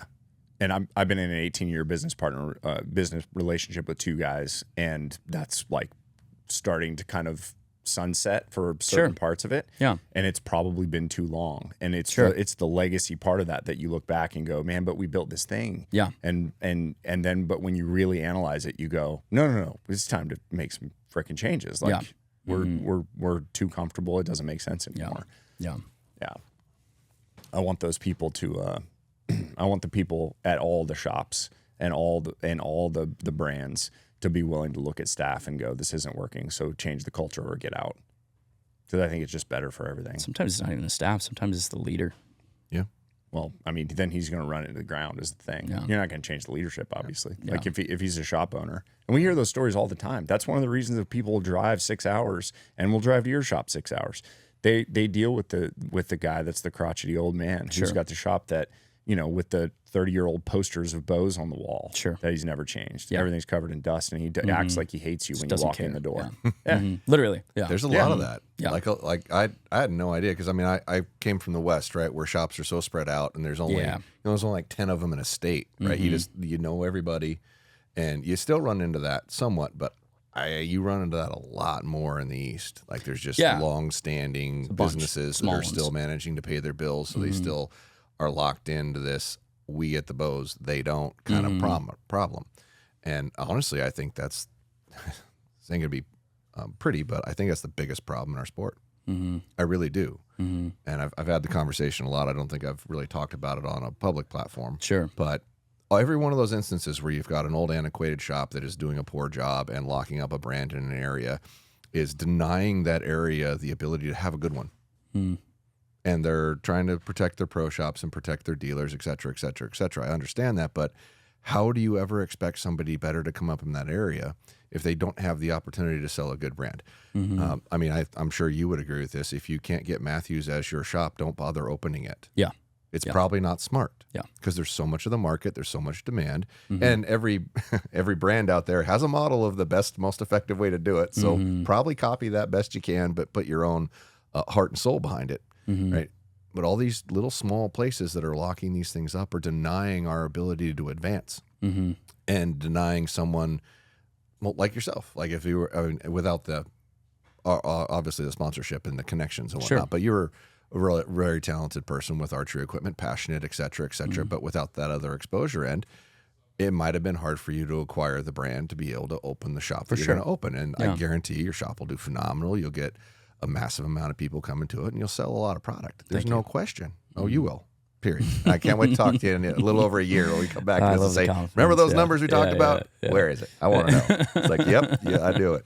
But irregardless, that's a rarity to be able to do it. Yeah. And there are people out there that are passionate that want to do it and go knocking on the door and find out they can't get it because old crotchety Bill here still has it. Yeah. And he manages to pay his bills and sell his 50 bows a year, so we can't let you have it. Yeah. And something has to change in the way business is operated and the way these manufacturers make their decisions to change that if we're really going to grow. Because you need to infuse energy and passion and better mindset and better business mindset, honestly. Because those places that are 30 years ago that just managed to lock up a brand and never really did anything to advance it, that are still getting their check out of it, just don't make any sense. So, and I have my own beliefs in how that's going to happen, but I would rather talk about that off camera. I do too. Okay, cool. I do too. No comment. I'm just glad I'm not interested in opening a shop. I think you guys are both kind of insane, but I'm glad you exist. Yeah, I think it kind of worked out okay. I listen, and I guarantee his will work out okay. Oh, I know it. No, I know it will. I'm sure. The marketing arm that both of you guys have, the loud voices, is such a massive factor, and that's the reason that there's people in the comments all the time. I want to open my own shop because they love it and they want to do it, and you're like, no, you don't understand. Like, keep the passion, but why would you try to make this your full-time living when it's so damn hard to do it? Yeah. Do you have $500,000 that you don't need and don't need to have any return from? If your answer is no, don't bother. It's going to take you at least that realistically to be healthy, and then hope it works out. And if you just put that in the stock market, you'd probably make more money. Yeah, you make more money. Or go buy a laundromat. Or go buy a laundromat. Anything. No, but I'm glad guys like you exist, because obviously I get to the benefits, the fruits, the discount code BMAC for 10% off at podiumarcher.com. All right, so let's shift the conversation a little bit. Yeah. So I want to talk about hunting stuff, because like that was one of the cool things for me, was watching your channel and watching you get to go on better and better and better and more interesting hunts that ended up taking you like all around the world. Like I'll never forget some of the, like one of the early videos that I watched of yours where you were in Kansas and monster buck just appears, and the way you told the story was so effective, because I literally was like, this isn't gonna work, it's not gonna happen, and then boom, you know, like that that stuff is so cool and so compelling. So let's talk about hunting stuff. Sure. I'd love to hear a few stories about like hunts that really stick out in your mind. Yeah, well, I mean, you talked about Kansas. I mean, obviously that is serendipity. It'll probably never happen again. Went out there, random, you know, e-scouted where we were going. First morning driving around, one of the pins that I had, I saw like a little 8-pointer in the field. I was like, huh, there's deer here. Literally parked the truck, walked out to the closest ditch, got up in a tree, saw the Kansas buck at like 11 o'clock, way far away. And then that afternoon, he just came right back. I mean, I saw like 4 deer the whole hunt. I mean, it's the coolest and the lamest story ever because it was so random. Had no idea, have never been in that area before, ever. Had zero intel from any other people. This is what everybody hopes Kansas is going to be like, or Iowa when they get there. It's not. That's the thing. It's a pipe dream. Very cool that it happened. Obviously, I'm incredibly fortunate, and just glad I made a good shot and that it all worked out the way it was supposed to.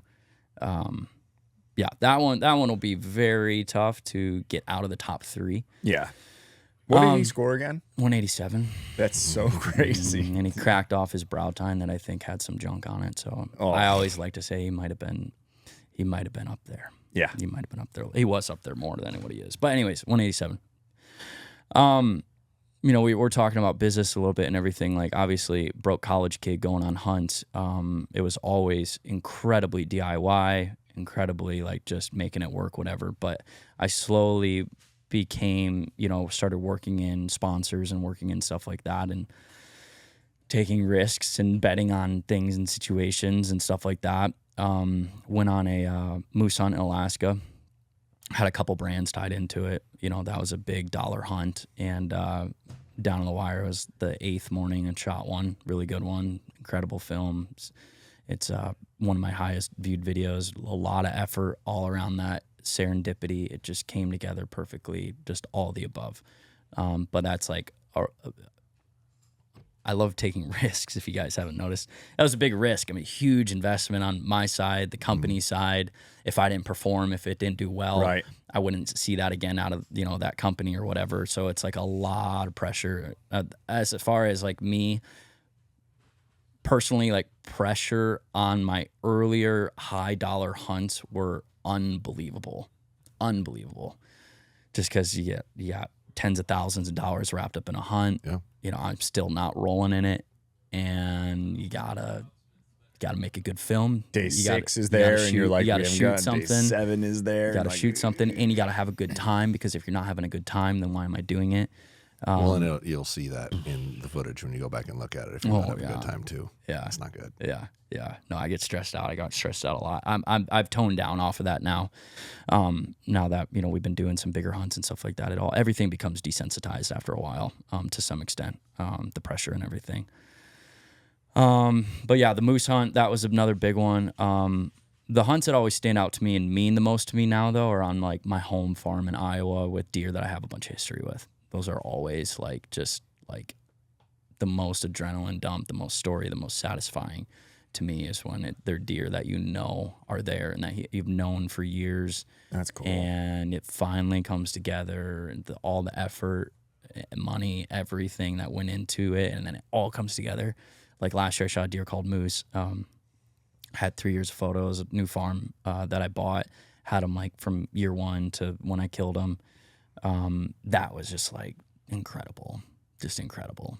Because you've created a history with the deer that makes total sense to me. Mm-hmm. You create history. It's an emotional tie. You invest time, effort, and money to try to make your farm better, to try to have strategy all around it. You can try to create a story around it. The pressure around having it all come together, and then it's just like a giant dump when it all does happen. Mm-hmm. It is kind of a weird phenomenon. Like we feed and try to get proper housing in a safe area for the deer to exist, and then every once in a while we kill one of them. There's a strangeness to that. I like to think it's a sacrifice to the deer's gods. It's like we just must sacrifice one per year. Take one every once in a while to the gods of providing the harvest there. One. For sure. When you bought your farm, was it already somebody's deer place? Or? No. Okay. Super rough. Super rough. I couldn't even drive a Can-Am around. Oh, Jesus. I put in like 2 miles of trails, 9 creek crossings, 11 acres of tillable, did some timber work, burned like 40 acres of grass and timber and everything. I went crazy my first year getting it good. Mm-hmm. Gotcha. And how long did it take before you saw a reasonable turnaround in what you were doing? It already was fantastic. Like the quality of deer was already fantastic. So I've really have just made it incredibly good for bow hunting. And also, like, just trying to make it better, Talk about incredibly good for bow hunting. Yeah, and I'm very interested in it personally because it's all new to me. Because from where I'm from, that's not what you do. Yeah, and I'm trying to learn it and that sort of thing. So I mean, when you look at incredibly good for bow hunting, what I mean by that is being very strategical on how you're going to kill the deer on the farm. There's all sorts of ways you can kill the deer. You can be super rammy. You can jam into their bedding areas. You can hunt them late season over food. You can do all sorts of things. So incredibly good for bow hunting is that the entire farm has strategical locations for entry and exits into the farm, for stand locations for multiple different winds, for like kill zones that each stand is doctored up in a way where you can sit in the stand in the summertime and you can be like, yep, if deer did this, we can kill them. And maybe I need to change this, and then it'll be better. And, that whole deal. Like everything is dialed in for bow hunting, obviously, because it's what I do.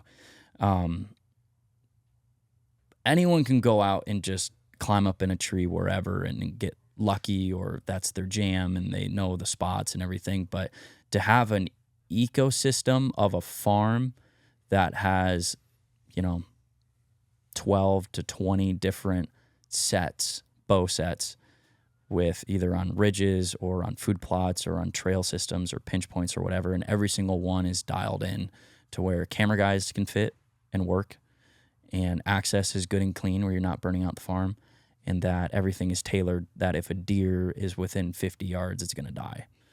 So it's a long process to over time. It's still not even anywhere close to where I want it, but it's setting up the mousetrap is the best way I'd put it. You're making a mousetrap out of That's a every cool set. way to think about it. How many days out of your year are you dedicating to working on your farm? So last year I probably did 50 days. A lot, because I had a lot to do. That's a lot of your schedule. This year I probably have only done 10 days. Okay. Because I've had a lot going on this spring. Well, you also set it up. Like in theory, once you kind of get it set up, the maintenance is a lot lower on them. Yes and no. Yeah, there's still a lot that I want to do. Some bigger projects, some big timber projects and stuff like that. Natural grass plantings and stuff like that that I slacked out on this year because I was too busy. But last year I'm still super fired up, but I was incredibly fired up. I invested a lot of time every single weekend, stuff like that. I was down there just ripping. So when you talk about access, we'll dive into it a little bit more because I'm watching what you're doing at your place, and I'm for bow hunting specifically, it doesn't make sense to go plant 2 acres of a thing and end up with deer that are at the far end that you never get a shot at. So, I mean, unless you have stands that you're moving around, right? So I'm curious, how big are your individual food plots? Well, all over the place. So it's not necessarily the food plot. So you have food serves a couple purposes. So food serves to kill over it, and then it also serves just to keep the farm healthy, like to have a good deer population, and then late season pulling deer from other farms onto your farm. Okay. So there's multiple different ways to approach food. You shouldn't kill all of your deer over food. There's an association that deer get over the relation of food and danger. Okay. So if they get association of danger over food over and over and over and over and over again, eventually they like food, danger, That's why corn piles and stuff like that in Ohio and everywhere, it's like corn pile, danger, it's like stuff like that. So that's kind of one thing. It's like there should be certain parts of your farm where you have food that you don't hunt, or that you only hunt late season when, in December, January, when it's the only food you have left and you can drag out a blind and hunt them over that. But the rest of the year you don't hunt it because it's just keeping deer on your farm. Okay. And you kill them elsewhere. Okay. What I mean by access is accessing your stand locations without blowing all the deer out of your farm. Yeah, go into more detail on this because I think that this is a nuance that a lot of people don't pay attention to. It's the most important thing. If you had zero food, you did nothing to your farm, but there's deer on it. If there's already deer on it, it's the most important thing. There is a lot of ways to think about it and do it, but in the nutshell, Cliff Notes version, if you can park your truck, walk or ride a bike to your stand without spooking any deer or your wind spooking any deer, you're good. So now you had to think about how is your farm laid out in a spot where you can get or manipulate so you can protrude and get into your farm without doing those things. It's never 100%, but the least amount you can do that, the better. Do you think that if there's a spot that is just I'm trying to think of like a pinch or something like that, where the deer are obligated in essence to go to a certain place? Because I've got one of those on my farm, but I feel like I have to move through a lot of it in order to get there. And my concern is the exact same thing. And I've not hunted it because I go, man, I just worry that every time I go in there, I'm just blowing out everything. That's a spot you can hunt once or twice during the rut. That makes sense. You can kill the deer that are there elsewhere, is how I always like to put it. Okay. All right. So maybe it's not even worth messing with that spot then. Yeah, but you should set up a stand there and run a cell, and when like a deer is in there and it's the right wind, it's the right conditions, you dip in there for a day, but know that you're going to cause a little bit of damage. Okay. But if you kill them, then who cares? Yeah, especially if that's the target buck. And yeah, that makes sense. So how many on typical areas, how many sets are you setting up? So I have 200 acres. I probably have 12 really good sets. Are you doing saddle for some of those as well? On my farm, it's all tree stands. Okay. Saddle systems are a fantastic tool to have in your toolbox for certain situations. For a farm that you can manicure and own, it is not the best unless you love using it. All my camera guys will use it, so we'll have tree stand, saddle in the back, every single one. Platform's already there. Okay, that makes Platform's sense. already there. And so when you're looking at it, you're going, I need a tree behind my tree. They're on the same they're tree. on the same tree. Oh, on the same tree. You're just yeah. okay. No, that makes perfect But when we're sense. setting sets, it's like, yeah, okay, I got to trim for me. Now I got to get in the saddle. I got to trim for camera. Camera base can go here. This can work out good. Backpacks will go like there's a lot that Well, goes this is into perfect it. because this is the selfish part of the podcast for me. Sure, yeah. So here's what I want to know. Yeah. Tell me more about how you're filming stuff. I Sure. want to know what the gear that you're using is, because one of the videos that I found early on was you talking about how you film your hunts, and you're showing the giant 80-pound muddy arm, all that kind of stuff. Yeah, so we don't do that anymore. We use Fourth Arrow stuff. I got Jake, who's my full-time marketing camera guy, all the above. He's fantastic. But he's my dedicated guy. So luckily, as you grow a business, you offload things. So filming is one that I've been able to offload onto Jake. So he's with me all the time. So we got, Fourth Arrow stuff. We run all Sony stuff. Besides photos, we do Canon. A7S III is our main rig. I have an FX6. It sits on the cabinet more than it gets used. That's what I was wondering about. Mm-hmm. Why buy it and then not bring it out? Because it's too big and clunky, and 4K 120 has no audio. Okay. Mm-hmm. Yeah. And so even though you get a better image out of it, more cinematic image, it's too much camera to mess with. It's YouTube. Okay. But you bought it for a reason. I love that response. And Micah and Levi, I mean, that's what they're... What gets recorded is more important than what records it. Fantastic advice. Mm-hmm. Okay. So I am the most... Like, there are people that have way more fancier stuff than me. But dude, your stuff still looks fantastic. So like that. Yeah. So you care about quality. 100%. So does Jake, incredibly. Yeah. Yes. Audio is more important than visual. Okay. I've always noticed that about your stuff too. Audio to me is when you're king. whispering. Yep. It doesn't. There's not a bunch of shh in the background. Audio is king. We are very, very hard. The amount of microphones and mic cords that I bought over the years is like eye rolling. Okay. If there's a problem with it, I just buy a new one. Okay. Audio is more important than visual. It's a 50-50. It's a 50-50 split. When your senses of watching a video, 50% of it's hearing, 50% is viewing. So why would you have emphasis on one more than the other? Okay. So when you're in a stand, are you setting up a static camera that's on you? I feel like I see that view a lot. B-cam. Yeah, Okay. B-cam. Mm-hmm. What lens are you having on that? Just like a wide lens. I don't even know what it is. Okay. Easy enough. And then do you know what he's running on the whatever his? We have a his A-cam? Tamron 35 to 135. What'd you just buy? Mine's the 35 to 150. Okay. Oh, maybe that's what it is. Yeah. Yeah, that's what Yeah, it it is. goes Yeah. like down to 2. Yep. F2. That's what it is. That's Okay. our main whitetail. Yeah. Nice. That's our That is main a great lens. It's a really good lens. It's a really good so lens. I see guys running like 70 to 200s as their main rig, and it takes away from it pours into the quality of film bucket and takes it out of the quality of content bucket, because the 70 to 200 doesn't allow you to spin around and get reactions and spin around and see what actually is going on, what people care about. This is the part that I'm still working on. Like I'm still experimenting and messing with stuff. Like we just got back from our bear hunt, and I was walking around with a wide lens that was a 12 to 18, but when you stabilize it, it ended up around 20. But then the A cam was the 100 to 400. And it was so tight that when I spun and got my brother-in-law who just killed a bear, it's just his face. Here's his Doesn't nose. So you're just clipping back and forth, and you're exactly right. It just doesn't get that part of it. I ran a $900 24 to 240 Sony G lens for a long time. Yeah. And that would still be my preferred lens over that Tamron. It'd be number 2, because it's only f4. It's good, but it's not great. But you get everything. Yeah. It's all about from the dawn of time. It's the story and the documentation. If you can keep that where that needs to be and increase the quality, then increase the quality. If you increase the quality and then you lose story and all that stuff, then don't do it. It's not worth it. It's not worth it. I think that's fantastic advice. Like for guys that are wanting to start filming their stuff. And the Fourth Arrow stuff's great. Like it's good. For me, not sponsored. I don't love it. There's not a good one.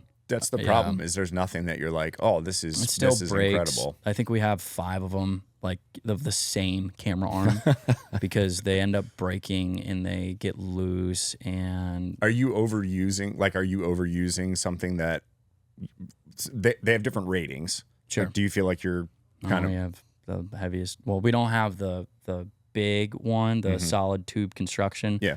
The rectangle one. Yeah, the rectangle. We don't have that one. But I mean, we're running a A7S3. It's right. You not shouldn't running need it an unless you're FX6. running something crazy. And that's not necessarily the problem. It's the base is a big part of the problem. That base it's good, and then it has a shelf life to it, and it starts getting sloppy. It starts getting loose. Okay. Stuff like that. There's not. It's the best option out there right now. Okay. And then what are you using for, like, if you're driving in the car, what are you guys using for mics and the audio setup for everything? Not just in the car, but like I'm thinking about some of the closer up stuff. And then when you're getting out of the car, walking further from the camera, I would assume you're not making a lot of times changes. you just have a B cam with a forget what mic on it, just a shotgun mic. Okay. If it's quick, dirty stuff like that. Yep. But I always wear a lav for A cam, always. Okay. And that we have a splitter system on top, so we can run boom and lav, and we can even run 2 lavs if we have 2 people. So it'd be 3 audio channels. And no matter what, like if there's 2 people, you've got 2 lavs on people. Like Most audio of the time, is a priority. which we try to be. Audio is always a priority. Yeah. Okay. Yeah. That's another thing I think that people sacrifice, and they go, it's fine. We'll just use whatever the thing is. Correct. And then they don't take a lot of time in the edit. Correct. Okay. You have any questions about the technology side of what he does with the filming stuff? The technology side? Well, I don't know. I'm not the intelligent one when it comes to that. You're asking the wrong person to ask questions you, about that. You do like the gear stuff, though. This dives into like the doer mentality from like the overthinking mentality. Yeah. Doesn't freaking matter. Doesn't freaking matter. That caribou hunt I went on a little bit ago and filmed it with my iPhone. Don't know if I noticed that you filmed it with your iPhone. Exactly. It got 600, 700,000 views. A reel that I posted out of that got like 60 million views. Whoa. Does not matter. Yeah. Does not matter. Does not matter what you film with. It's funny that you're saying that, because I was talking to Ty yesterday. I'm trying to find or pick a set of meta glasses. Oh, so yeah, when yeah. I'm doing bow work, Yeah, I yeah. can like record it from my own perspective and not have to have Yes. like, this thing I got a behind me. pair and I've yet to really utilize them. Yeah. Have you at least looked at the footage and whatnot? Yeah, it's not bad, but it comes up in 1 ratio only. Oh. You can't. It's like a Instagram ratio. I like a square. Yeah. Oh. Which That's is not ideal. But yeah, it's cool. Yes, Do I your put point. a GoPro on my forehead, baby? Yeah. Maybe that's a better way to do it. I've got some comments about what they use to do porn. Oh, yeah. Great. It's a big helmet with a rig on the Oh, front. there you Maybe go. one of those. I'll buy you one. Oh my goodness. Oh god. We have one of those. Do you? The helmet with the big. Yeah, we do. Yeah, but Weights he on was the back. he was talking about buying one of the little gimbal 360s, and like he's like, I did a bunch of stuff with my iPhone, and it looks dang near just as good, and it's not being affected by the views. Yeah. So why are we overcomplicating this? Correct. Especially Don't just- overcomplicate it. Yeah, especially when we're just like going around shooting tacks and whatnot. Like, you don't need all this ridiculously excessive stuff. You just need to make sure you're documenting it well, and you have good audio, and you can plug lab mics right into your freaking phone. Like, I'll probably do way more stuff with my phone, honestly. Right. Yeah. No, I mean, and I'm guilty of being the guy with the crazy, ridiculously big camera for stupid stuff, but then it never looks great. Like I'll have moments that are like, yes, but then a lot of them I'm like, I didn't get it. I didn't get the shot. It's out of focus because I've been whatever. Yeah. I'm rethinking. And for me, with my level of skill with a camera, which is not phenomenal, because most of my time I've been standing on the other side and not really learned it very well. I'm learning it better now, but it's still like, just put it in auto. I guarantee it's going to turn out better than I'm going to produce by knowing what to adjust and whatnot. And I don't have to spend the time doing it. And because there's a brief moment of time to get that clip that you're trying to catch. Yeah. And if I'm dicking with the camera, I'm not getting the clip. Just Correct. close enough, as far as I'm concerned. Press record. See record. what happens. Yeah. Yeah. Luckily I learned it, everything and the importance and how people react to different edits and different things and what they care about. So now I know, and Jake knows now too. He's great at it. But it's like once you learn something, then you can reapply what you learned to other things. So it's like I learned it, everything that nitty gritty that it takes.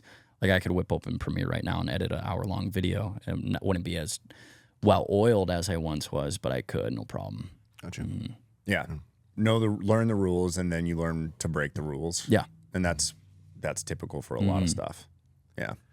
I actually want to know more of hunts that you haven't gone on yet that you're really aspiring to, hoping to, like which, Sure. like I'm sure you have like a bucket list and Kind of. you know, trying to line some things up in the future. What are some of those things that you're hoping to accomplish that you haven't? So a lot of people ask me what's my dream hunt. My dream hunt is November 7th on my home farm and my target buck walking by at 15 yards.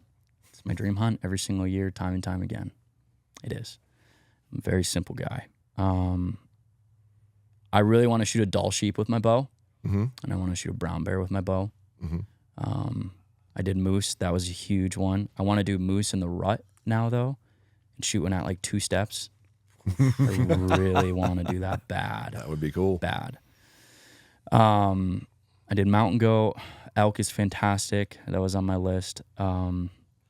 Besides that, I mean, those are crazy things, but I don't want to pursue like the North American 29 or anything like that. Like caribou is a lot of fun. I'm going back this year up in Canada to none of it.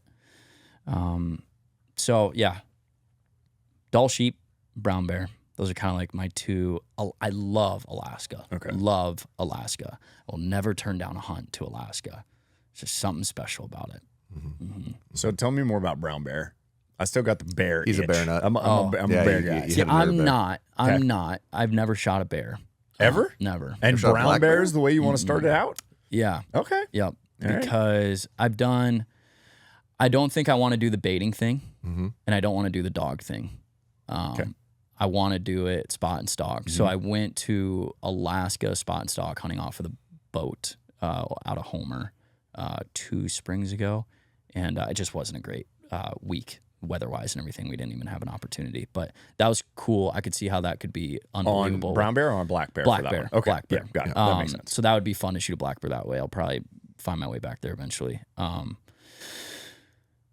Brown bear, though, it's just like the pinnacle, like pressure, even just the pressure and the stress around that hunt, and that's intriguing to me. For sure. I got some friends that have killed a pile of them, and all their stories are incredible. It's a grind. It's a lot of time. Yeah. Bad weather, bad travel, all the above. But Scary, danger. yeah, scary, dangerous. Got to be within, 40, 50. Just that would kind of going back to like you get desensitized over time for things like. I would not be desensitized about that.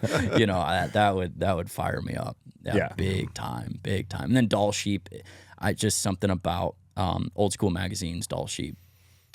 Just something about it. I want to kill one with my bow. And I know it's gonna be very hard and very expensive. Yeah. Your goat hunt video was also epic. Goat hunt was sick. Yeah, goat hunt was sick. That part of BC is incredible. Absolutely incredible. So no New Zealand, no Africa again. I went to Africa once when I was 16 for a NASP. I went there for a NASP tournament. Me and my dad stayed and killed a couple critters. And it's just, I don't know, it doesn't fire me up. Okay. Yeah, New Zealand doesn't really fire me up. I would like to go shoot a stag, but I don't have interest in going over and shooting a high fence one. Yeah. Got you. I could see going and shooting tar. Yeah. The right way. Yep. As just an adventure, not necessarily the species, but the adventure. I want to shoot a pile of whitetails, big whitetails, and I want to shoot a pile of big mule deer. I want to shoot a couple big elk. I want to shoot a Dall sheep. I want to shoot a brown bear. Eventually in my life, I see myself only whitetail hunting. I really do. Okay. Check the boxes that you feel you need to check. Yeah, like and have the live adventures. the whitetail life till the end. Like when I'm 40 and have a bigger farm hopefully and stuff, and just being like whitetails is my jam because it is my jam. That's awesome. 40 probably feels old to you, but I You assure you. said 40. I was like, I'm almost 50. Well, it's just funny I'm way behind. When in you the dream. get there, you go, I still feel good enough to go on the adventure hunts right now, but there will be a literal change in 1 year where I go, I can't do a 14,000 foot mule deer hunt this year. Yeah. Like I just can't do it anymore. Well, that's definitely the thing I probably regret the most, because I'm obviously I've been doing this since I was shooting a bow when I was 6 or 5 or something like that, and working in a shop since I was like 11. And every person that was a really avid hunter kept telling me, do it now. Yeah. Do it now. And I was like, well, I can't afford it. Like, find a way to afford it. Mm-hmm. I kept saying no to it. And then I've only recently started saying yes to stuff. And I look back on it and go, you were an idiot. How much you could have paid to go caribou hunting, which that's my most excited thing personally. Caribou. I have never, my hunt got canceled this year because they shut down the lands where we were going. I haven't done it yet. I personally think that will probably jive the most with me. Like, I'll want to do it a lot if it's feasible over the years. What do you want to do, like in the mountains, or you want to do in the? I want to experience every one you can of it, a whole variety. But we were going to North Alaska. Prudhoe. Yeah. Yeah. So, and then, yeah, it is what it is. But I'll get it down. But I've always, for some reason or another, and I really don't know why. I don't know if it was the first video I ever watched was like a Dan Fitzgerald video where they were hunting them out in the tundra and whatnot. And I was like, that looks so cool. I want to experience that. And I think I was 12 when I watched that video. Yeah. And I've always wanted to do it. And I'm 48 this year and I still haven't done it. And I had plenty of opportunity when I was younger to do it for way less money. Less. Yeah. Now I'm like, this is stupid. But I'm still going to do it. But I envy the stage you're at in your life at the age that you're at and the experiences that you've had, because you're going to be so far ahead of that you can hit 40 and be like, I'm a whitetail guy and experience the love of that and get just as immersed in that as possible. Yeah, I think I didn't plan on this, but I think I just am like 10 years advanced, I guess, in my career, because I didn't really have a life in high school and college. I just built stuff, you know? Yeah. That probably is true, actually. Because you started so young, you're far advanced, and your career in the industry is as long as a lot of dudes that are my age. Sure. So that does make sense. Yeah, I mean, I like to say everything started when I was 16. Yeah, just professional YouTube channel, all that stuff. So, well, I was going to say whether it was an accident or on purpose. Your career started at 16. Yeah. It was an accident. Because I mean, that's what you're doing, the same thing you were doing then. And they told you to get out of college. What are you doing here? Like, you got a good point. I'm out. She should have said, "How many credits do you have left?" She forgot first? that part. 12 credits. The problem was I would have had to take 2 more semesters because of a prerequisite to get those 12 done, and I was like, I'm not doing that. Yeah. No, that's awesome, dude. So the shop. Yeah, the shop. Yeah. So what really in your brain possessed you to do that? And I only say that from the standpoint of it is such a difficult endeavor to do financially. And you have the exposure, obviously, but like, how long had you been thinking about that? And what pushed you over the edge? I had a coach and a mentor called Jim Morrow. He had MJC Archery in Michigan.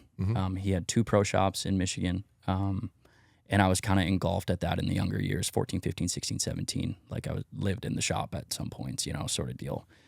And he passed away. He passed away of a heart attack 4 years ago.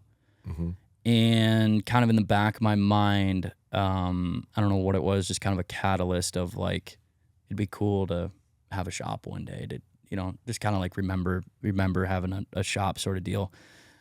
George Riles had a shop. But he's like never opened an archery shop. He shouldn't have had an archery shop. I was going to say, I would assume he'd probably tell you not to do it. Yeah. So I've always kind of had it in the back of my mind.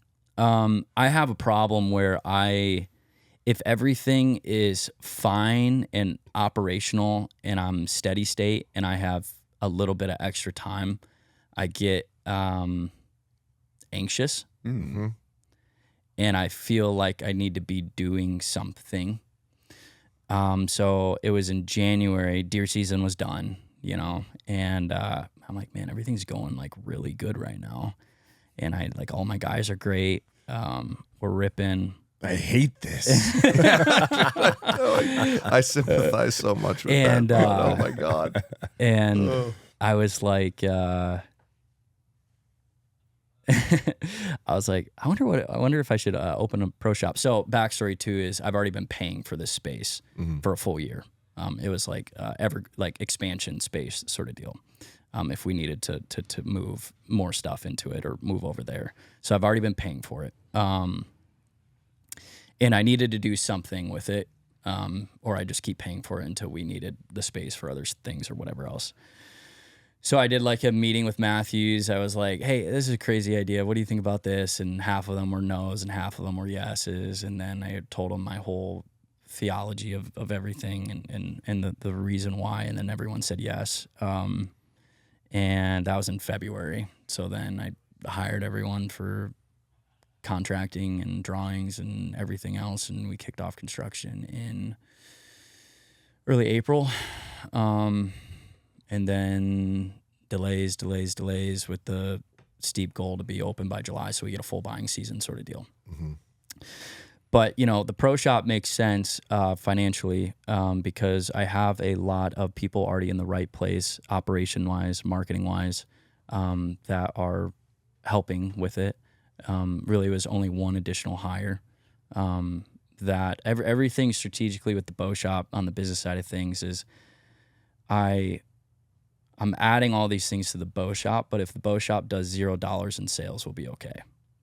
That's how I'm operating it. Okay. So it makes it make ultimate sense if I can operate that way. That's so wild. This was the same thing in my head. I was like, hey, if I don't sell a single thing, we'll be okay. The freight dollars that I'm going to save by shipping out of here instead of there will pay for it. Yeah. That's wild. Yep. Sorry, so, I didn't mean to interrupt you. It's smart in business, and I think that's the problem with a lot of these, smaller bow shop guys is they don't think like that. But so that's that. Obviously we're adding on a bunch of new products because you need to have more offerings. BeRealCustom.com has started out me selling a hat and a T-shirt, me shipping it out of my sister's bedroom, driving to the post office every day, dropping stuff off. And then it turned into an UltraView grip. Then it turned into veins and wraps out of boning. And then it turned into, little things here and there. But it was things that I used, only me. And now over the last couple of years, we've slowly added more stuff on. Well, the bow shop is like, okay. I mean, I think it's like 650 new SKUs we're adding on everywhere in like this month. So it's been a huge undertaking for my entire team. We're all a little stressed out. Yeah, the logistics of getting all that set up is, I can imagine, a bit of a nightmare. Yeah. So just that alone, forcefully adding those things onto the .com will be great and help with the bow shop. And then being able to have Matthews accessories online will also be great. If they want to buy from us in our ecosystem, now they can do that. So there's a lot of offsetting things at the bow shop catalyzed that will offset everything that's going on in the bow shop. Then obviously the things going on in the bow shop, bow sales, service, everything that we have on the shelf, stuff like that. Like that'll be very A to B transactional. They're going directly into the bow shop. But there's a lot that even just the marketing alone of us talking about the bow shop, the content opportunities around the bow shop and stuff like that. Like I have my personal bow shop at my house and my range and everything, but I foresee there being content opportunities around that. So to fit into my ecosystem, all really close to me, it just made total sense. Business-wise, content-wise, ecosystem-wise, and then mission-wise for me of making archery and bowhunting better in everything that I pursue and making sure that people have a good experience when they walk out those doors and they're more fired up than they walked in. It's phenomenal. That's a cool-ass mission. It is. It really is. So how does this work with, so I would assume because you're opening a shop that, the Lancaster stuff has kind of sunsetted? No, not necessarily. They're fired up about it. Okay. Yeah, they're fired up about it. That was one thing that, I had to talk to all the companies that I work with. Be like, hey, we're selling competitor products now. You guys okay with that? I'm still using your stuff. I believe in your stuff. I'm endorsing your stuff. Everyone is like, yes, absolutely. If it's like if you hand someone a red card, a blue card, a yellow card, and a purple card, and you chose one of the blue cards, you're like, why did they choose the blue card? There's a good chance that you are going to also choose the blue card because it's safe and it's good and everything else. If people have a lot of offerings, but I'm still using what I believe in and trust in and stand behind, there's a good chance just the majority are still going to be sold that sort of deal. I also think that they may share a similar mission. They believe in your mission, so they believe they're just 100%. adding another missionary. 100%. Yes, 100%. Matthews actually advocated me to sell other bows. Really? Yes. Mm-hmm. Okay. Why are you not doing that then? That blows my mind. Yeah. Okay, that's what why are you not doing that? Because a couple reasons. One, it would be we're a little too close to proximity of another shop, so it'd be difficult to get other ones. Okay. That's one thing. Second thing is the only reason I would have other bows is so that people can make the decision on their own that they want a Matthews. Well, I let me speak to that for a minute because I have two shops in two opposite sides of the country that have the same product mixes and carry every brand of bow, period, which is a giant pain in the ass for the record. And the majority of the time, probably 60% or better, they still pick the Matthews. Some shots, it's even like 9-1. Yeah, it just depends on how much of a mix and how broad the clientele is, right? But yeah, that's what they're walking with the majority of the time anyway. And it's the nice part about it is they don't have to go somewhere else to try it. And that was my main philosophy because I knew that was what they were going to buy anyway for the most part. I mean, Hoyt's easily our second largest in all that mix. But if they don't have these other things to compare, they may go somewhere else, try 3 bows that don't feel good and one that feels kind of good. And the difference between those is so drastic that they can't relate it back to the other one being able to try at the same time is the only negative. So that's why I did it. But I also can understand how simple life would be and how dominant the sales would be. And people who already want a Matthews, which most of them kind of walk in already wanting that, would probably even feel more comfortable in the process if that's what they knew their outcome was going to be. And it was, hey, try a longer one, try a shorter one, see what you like better, that kind of thing. And we have Mission too. So we got, budget stuff, kid stuff, all that stuff. So Mission Matthews. It also, like you said, it's simpler. So like starting out, one distributor, one PO, less dollars. May not stay that way forever. Yeah, who knows? Maybe? I mean, who knows? I don't know. I mean, if it goes well, I see it staying that way. Yeah. Okay. Gotcha. Just because it's what I believe in. I believe it's the best bow. I believe it's the best company also to support. I don't disagree with you at all. So, Yep. I have, this goes back to our conversation before. It's like my moral, and accessories are different. Those are like, what do you like? What do you want? Prices are all over the place. There's tons of options. Accessories are a little bit different in my eyes, but like the bow is such a leader of the industry and the company and the health of the industry as a whole. Bow companies are doing good. Everyone's doing good. I want to support the people that I believe in and have great relationships with. And not that I don't have great relationships with the other bow company people. Hoyt, I'd shot Hoyt for a very long time. I know a lot of people there. They're fantastic. But I pour all my energy and people into people that support me. We have a great relationship, and like I'll die for people that fit that parameters for me. I'm very loyal. I'm also very quick to put you on the blacklist. Remember when I say like yes and no very easily? I say yes and no very easily in everything that I do, and it's a hard yes and it's a hard no. Nice, awesome. I don't want to put you on the spot on top of your head, but what all brands are you going to carry in the building, or do you know off the top of your head? Yeah, well, maybe if I can remember. Arrow-wise, Easton Victory, huge Victory guy, but also Easton's fantastic. Matthews, Mission, Ultraview. We're going to get HHA, some CBE, Spot Hog. We have Sika in the store. We have 6 Hour stuff in the store. We have a bunch of random knick-knacky things in the store. Broadheads, we got a ton of broadheads, a bunch of different companies. We got Hamsky, we got QED. Couple random stabilizer stuff. There's more that I'm forgetting for sure. But we got a lot of, it's 650 new SKUs. Release brands. Release brands. So brands? Ultraview, Stan, True Fire. I think True Fire, maybe not True Fire. You doing True Ball? Not doing True Ball. Okay. Off the gate, maybe eventually. There's a couple other like Carter? Basic. Not right now. Okay. Yeah, not right now, but definitely open to it. Yeah.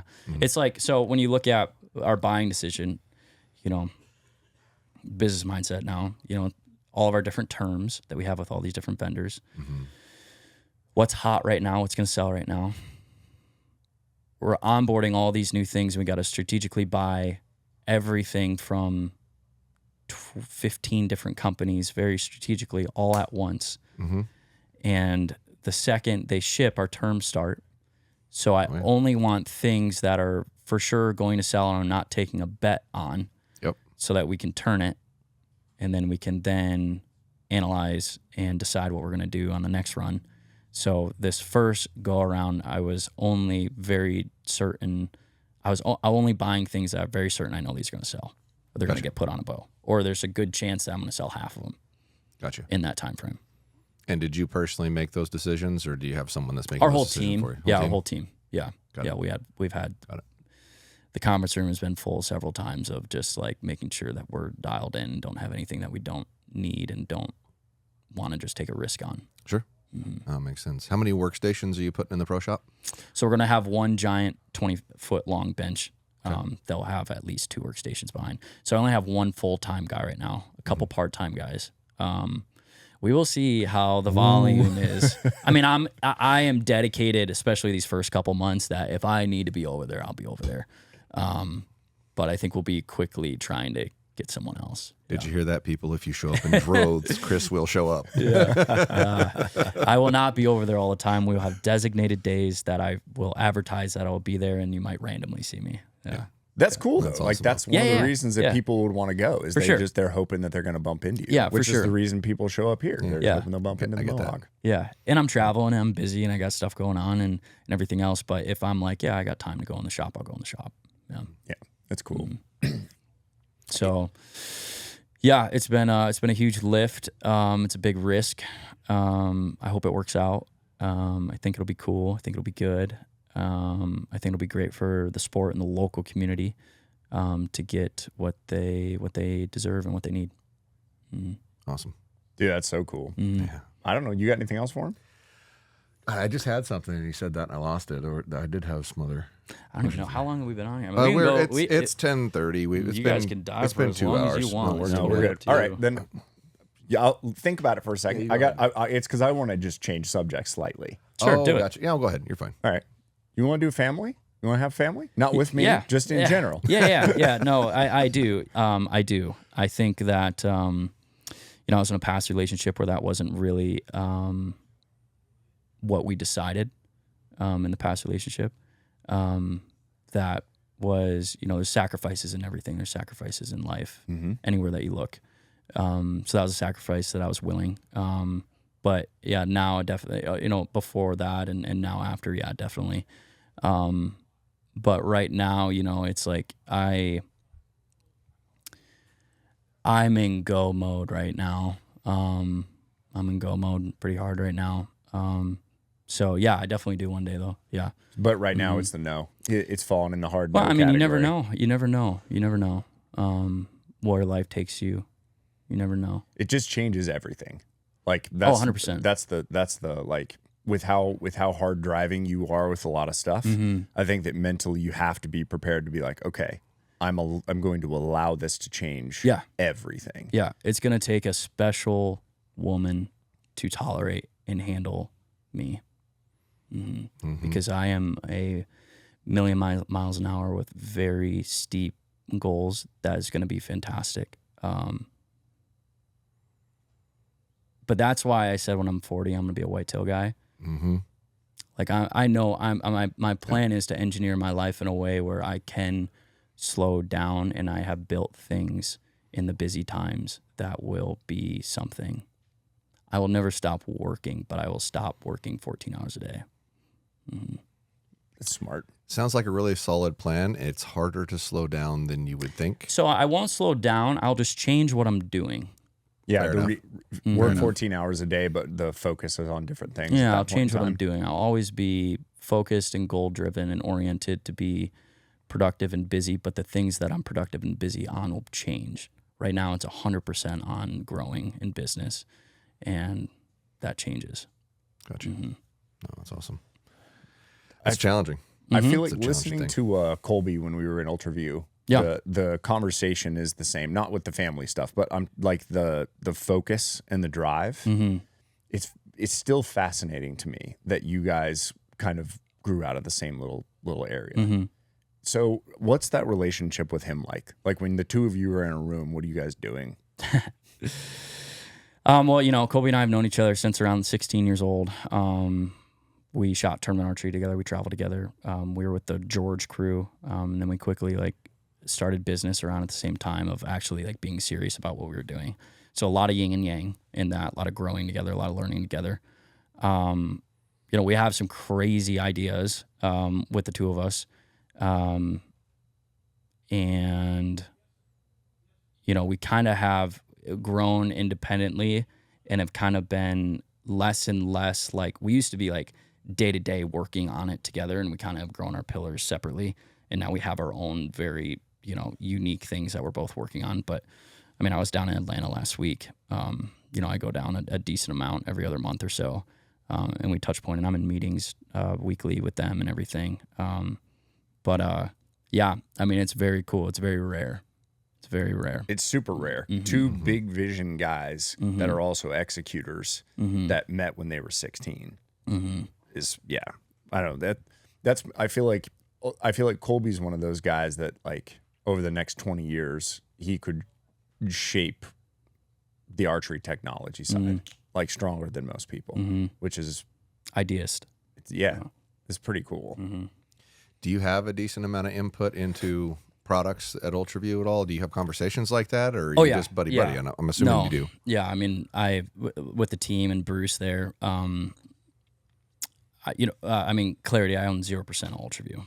I'm just strictly a technically employee, or like just compensated that way. Okay. Do you get a discount code that you Yeah. There you go. Yeah. And a dealer. I think we're the number 2 dealer through my website for UltraView. But yeah, very heavy influence on product. Very heavy. I think it's just how I'm wired. A lot of my family were engineers. Come from a pretty long line of engineers in the car industry. And I think I'm just got a little bit of wiring done that way. Sure. So I actually have a decent amount of input across multiple brands on some of the engineering stuff. Not like how to exactly execute and get them done, but ideation and function and use and stuff like that.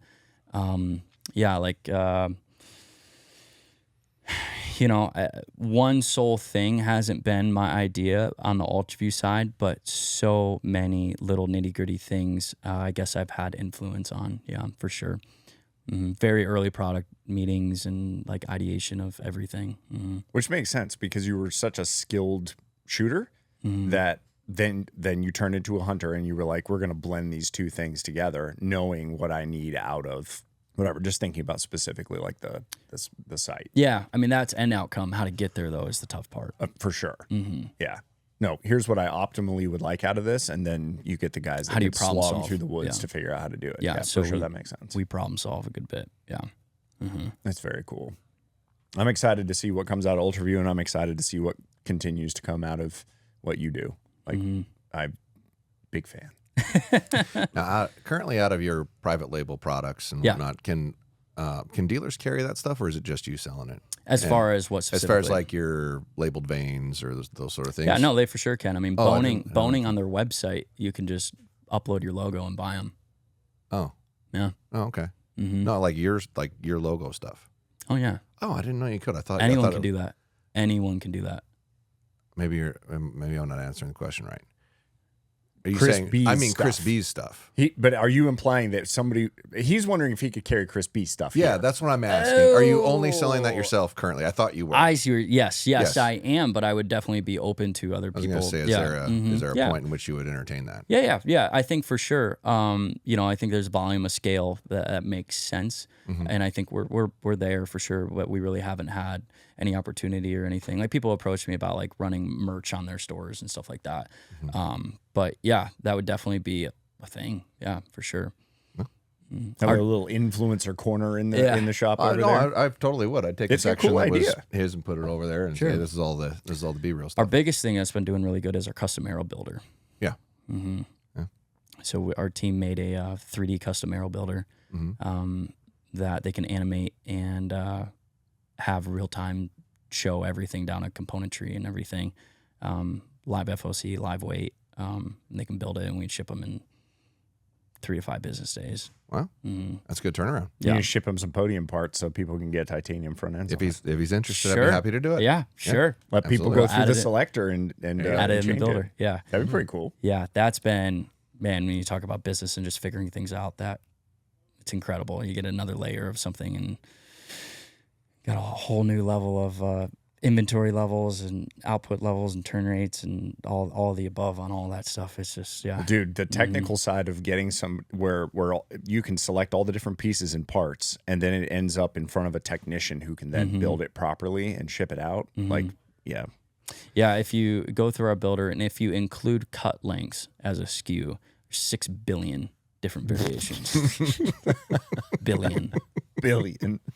Yeah, I hate that. I'm It's gonna terrible. go lend money to people to do real estate deals. It's so out. complicated.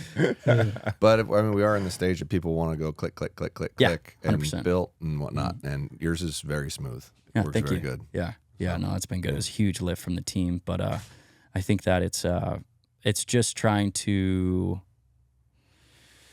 educating people in a way through the buying experience is very important.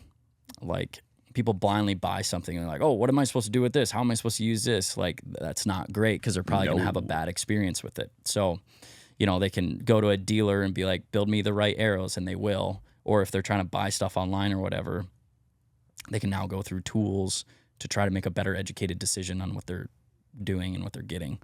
And then time and effort, and everyone doesn't want to build their own arrows and stuff like that. So For sure. And quality too. That's Yeah. one of the reasons that I don't want to do it is I feel like I'm just going to get glue everywhere. on correct. We everything, got so. several very good guys out back that they fletch arrows. Yeah.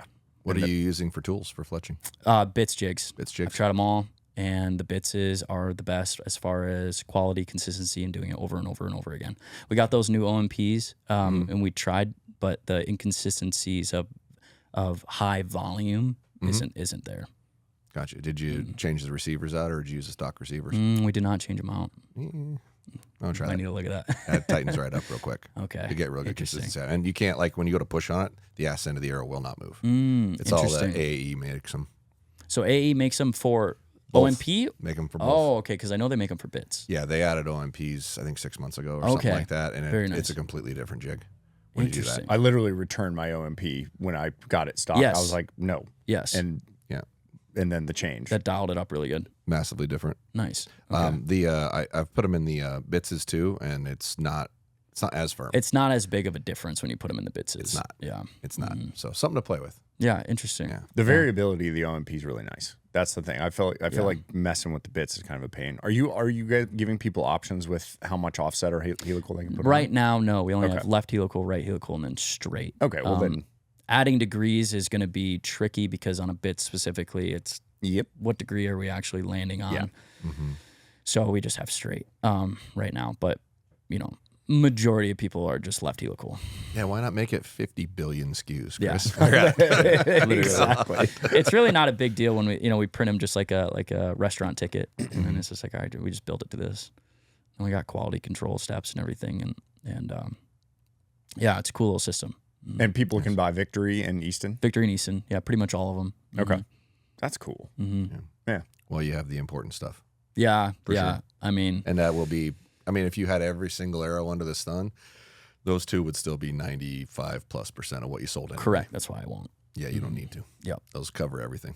Victory's a majority. Easton's in there, and Yep. No, Victory's awesome. Love Yeah. dealing with Victory. Great product. Great company. Everything good. Stevie Greenwood. Yeah, old Stevie. Yeah, he's a good dude. Yeah, no, he's great. Went on a hunt with him. He's a lot of fun. He's a killing machine. Oh yeah, yeah. Oh. He hunts all the time. He hunts all yeah, the time. all the time. Just Yeah, wild. he's great. So you've killed a lot of stuff. In the broadhead world, if a broadhead company came to you and said, we want to make you a head that is different and that the way you want it, what would you do differently? Without giving away anything, Yeah, if sure. you're trying to hold something back. No. I have no idea. I don't want to step on something. I think or nothing, my divisions that had to be met is rear deploying. Okay. 100% rear deploying. The collar system has to be something where the tolerance is incredible. You can do that several ways. Sever's new Magneto, very interesting. Yeah, I got 12 of those at the house I started playing with. That's Very a very cool interesting. little system. The collar system is the biggest fault to rear deploying broadheads, but they're always going to open rear deploying in my head. No loss of energy.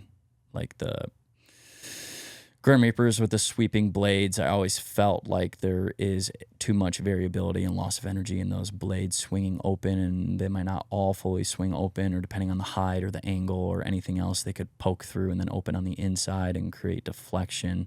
So rear deploying is always number one. I really do love a 3-blade. Yeah. Because it's more of a punch rather than a slice. Well, and it seems like a hole that doesn't close as easily. Correct. Yep. Yeah. And you can go smaller in diameter and still get devastating effects. I love all these answers. It has to be very quiet Yeah. because deer react to the sound of the arrow, not the bow. Ooh. We want to talk about that too, because we heard That's you usually did what some we end with testing. everybody. Yeah, we heard that you did some testing Yeah. pertaining to that. So we definitely want to go there. Good. But stick on the broadhead for a Yeah. minute. So, I mean, that's kind of like what I would love out of a head is, like the dead meat is what I use right now. If the retention system on the dead meat was better and we somehow made it a tiny bit, it's very quiet right now, but somehow made it quieter, it would be incredibly tough to beat. Yeah. Now, when you say it's quieter right now, are you going through testing for noise to be able to measure the differences between them, or is that just experience, or somebody hiding behind a bale where they shoot past We've it, or what are done you doing? decibel testing. So I've done a test in my yard. I've done a test up at Matthews, actually. They're long range on vanes before. Gotcha. It's just decibel testing. Literally looking at just Meter. the frequencies of the decibels. Yeah, like, Schwacker's quietest, obviously. Yeah. It's not a whole lot going on there. The loudest were some NAPs that I've tested. The kill zones were incredibly loud. Anytime you start doing vents, Yep. Oh yeah. It's like a whistle. yeah, it's a whistle. So having something super small, super quiet, rear deploying with a good collar system. I do wish G5 could get the collar figured out, because that's ass. I mean, it works. It's just I don't like the plastic clippy things. Yeah, and I get it. I get it. But and they're good, and they've never done me wrong. But it's just the thought of plastic. I think. Yeah. It's just the thought of plastic. So Well, it's a pretty short blade too. I mean, there's Yeah. always going to be some variable in that, but it's in a 3-blade broadhead that's easily the best, or between mega meat and dead meat. Correct. There's different cut of diameter, same thing, but it's not vented. It's solid it's steel. It's rear deploy, and the collar is really the only negative, but it's just devastating. Like, as long as you get good And it just penetration, works. it's devastating. yeah, I mean, of course, any sort of broadhead that you hit a deer high or in the shoulder or quartering to in the shoulder, it's not going to work. It's not gonna be good no matter It's not going what. to be good. So it's like shoot them in the ribs with something big that's quiet, flies good, and is going to open every single time and leave a big hole. Sounds like that head. which is why I've shot over 100 critters with the dead meat now, probably. Well, and it's such a difficult task to achieve. If you go to any other broadhead manufacturer and say, "Hey, make me a rear deploy mechanical 3-blade that still weighs 100 grains," figure it Very out. tough, yeah. It's actually really hard to do. That's why you don't see a lot of them. When we did the Dirty Bird, designing it, that was one of my trying requests, was to get it to 100 grains. And it's just impossible. It's too much mass. When you start doing the magnets and the bigger blades, and you need integrity in the head still, and we started cutting down weight and losing integrity in it. So that's why we landed on 125. It's just to keep the integrity of the ferrule and the strength in the blades and everything like that. But I really wanted it to get to 100. But Well, that one's not nearly so critical, though, because you're putting a different arrow in your bow anyway. Correct. The idea of being able to interchange it with what you already have and not have to get different arrows. the idea of it, but the consumer-facing idea would have been, oh, it's 100 grains? Oh, nice. I don't have to I change can just anything. swap it out. Yeah. Even though in reality you do want to have another arrow and you do want to lower your poundage and you do want to do all these things, but it's the consumer facing first initial reaction that is very important. What are you running for arrow weight typically for standard hunting arrow? Like 460 to 480. Okay. So I've wondered about this too. Would it make more sense, because broadhead technology could get better if they were heavier. Like if For sure. 200 became the new standard, 150 to 200 rather than 100 to 150 or 100 to 125, I just wonder if there would be more of a gain there than, and would it be worth it? Because you're increasing FOC. I don't disagree, man. The hard part is educating the consumer. No different than, I think the majority of people probably feel a 5mm arrow is probably one of your best options out there, and that's been a transition over 10 years, 15 years of education. You try to re-educate them into a different size because something else is better. You've got 5 to 10 years before that's going to be a large embrace from the community. And we've been using 100-grain broadheads for 30 years now?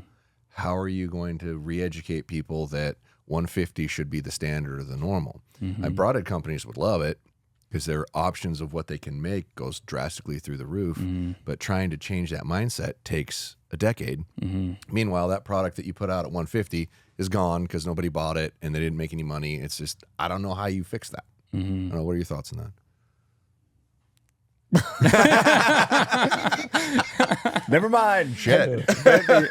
Apparently we don't talk about that. Well, I mean, I think that there's two people in this room that could be a big spearhead to make the push, because the same reason that you've been talking about That would depend on whether or not he people thinks it's a good idea. Heavier weight isn't the answer. Okay. There is an answer though. Heavier weight is not the answer. It's not the answer. No. Okay. I just like the idea. No, it's fine. I like the idea of thicker blades. I like the idea of a better retention system, and I like the idea of like a built-in collar that's on it, so you could just have glue-in broadheads. But I like a separate thing. So there's a saying that to try to fix something, you don't add parts. Okay. You take away parts. Okay. And when you think like that, you think again down to the base of how do we achieve this thing that people need. Okay. And it's not by adding things. Adding things and changing things is like super surface level. Okay. To do something this large is like going back down to here. So there's a couple things. Well, you don't talk about it. I hope that it's behind the scenes, because that's exciting. That is very exciting. But the reason that it's exciting to me is that that's an innovation that I think could be beneficial to the hunting community. Well, the broadhead market's so diluted. I mean, they're all the same. They're all going to cut. They're all going to open. They're all going to fly. The most important thing is accuracy. Second most important thing is that it's going to open. Third most important thing is sound. All right, so let's talk about the sound part. So I think it was George that mentioned it. He said that you had done some testing where you had essentially set up in front of some deer and like shot a target that was next to you or something like that to see if it was the sound of the bow going off. Maybe he misspoke. No, that wasn't me. It was I believe a mutual friend though that was in Africa in a blind. Might have been Gillingham. Oh, maybe Cousins it was. or something. Okay. He was arguing with the guide that he's like, they don't hear my bow. I'm telling you, they don't hear my bow. And it was like got heated or something. He's like, watch this. There's a bunch of deer at like 20 yards or whatever they were. He spun around in this dirt blind and shot the wall of the dirt blind, and none of the deer moved. There you go. And then he shot one and it like matrixed out of there. Yeah. You know? Yeah. They don't hear the bow. I mean, you can, a little bit windy day in the fall, the leaves are moving, a deer's at 30 yards. If you were to go stand where that deer was and have someone shoot, it's going to go like, I mean, it's going to be so quiet and faint and distant. And was that leaves or what they hear is coming towards them, increasing in sound. And they don't react to it until it's about halfway there. I mean, I've watched that tracks for all the film I've looked at. I've watched hundreds. That's the thing, hundreds and hundreds of things that even I have personally killed, and they don't react until the arrow's about halfway there and they start hearing it. So you've been hunting axis, like I've seen you kind of doing some axis stuff recently, and I've seen it the most with them. Sure, because they're so dialed in. And I'm curious if I shot into a pile of axis and the buck was the one that moved. The does kind of stood because that was the one that I was shooting at.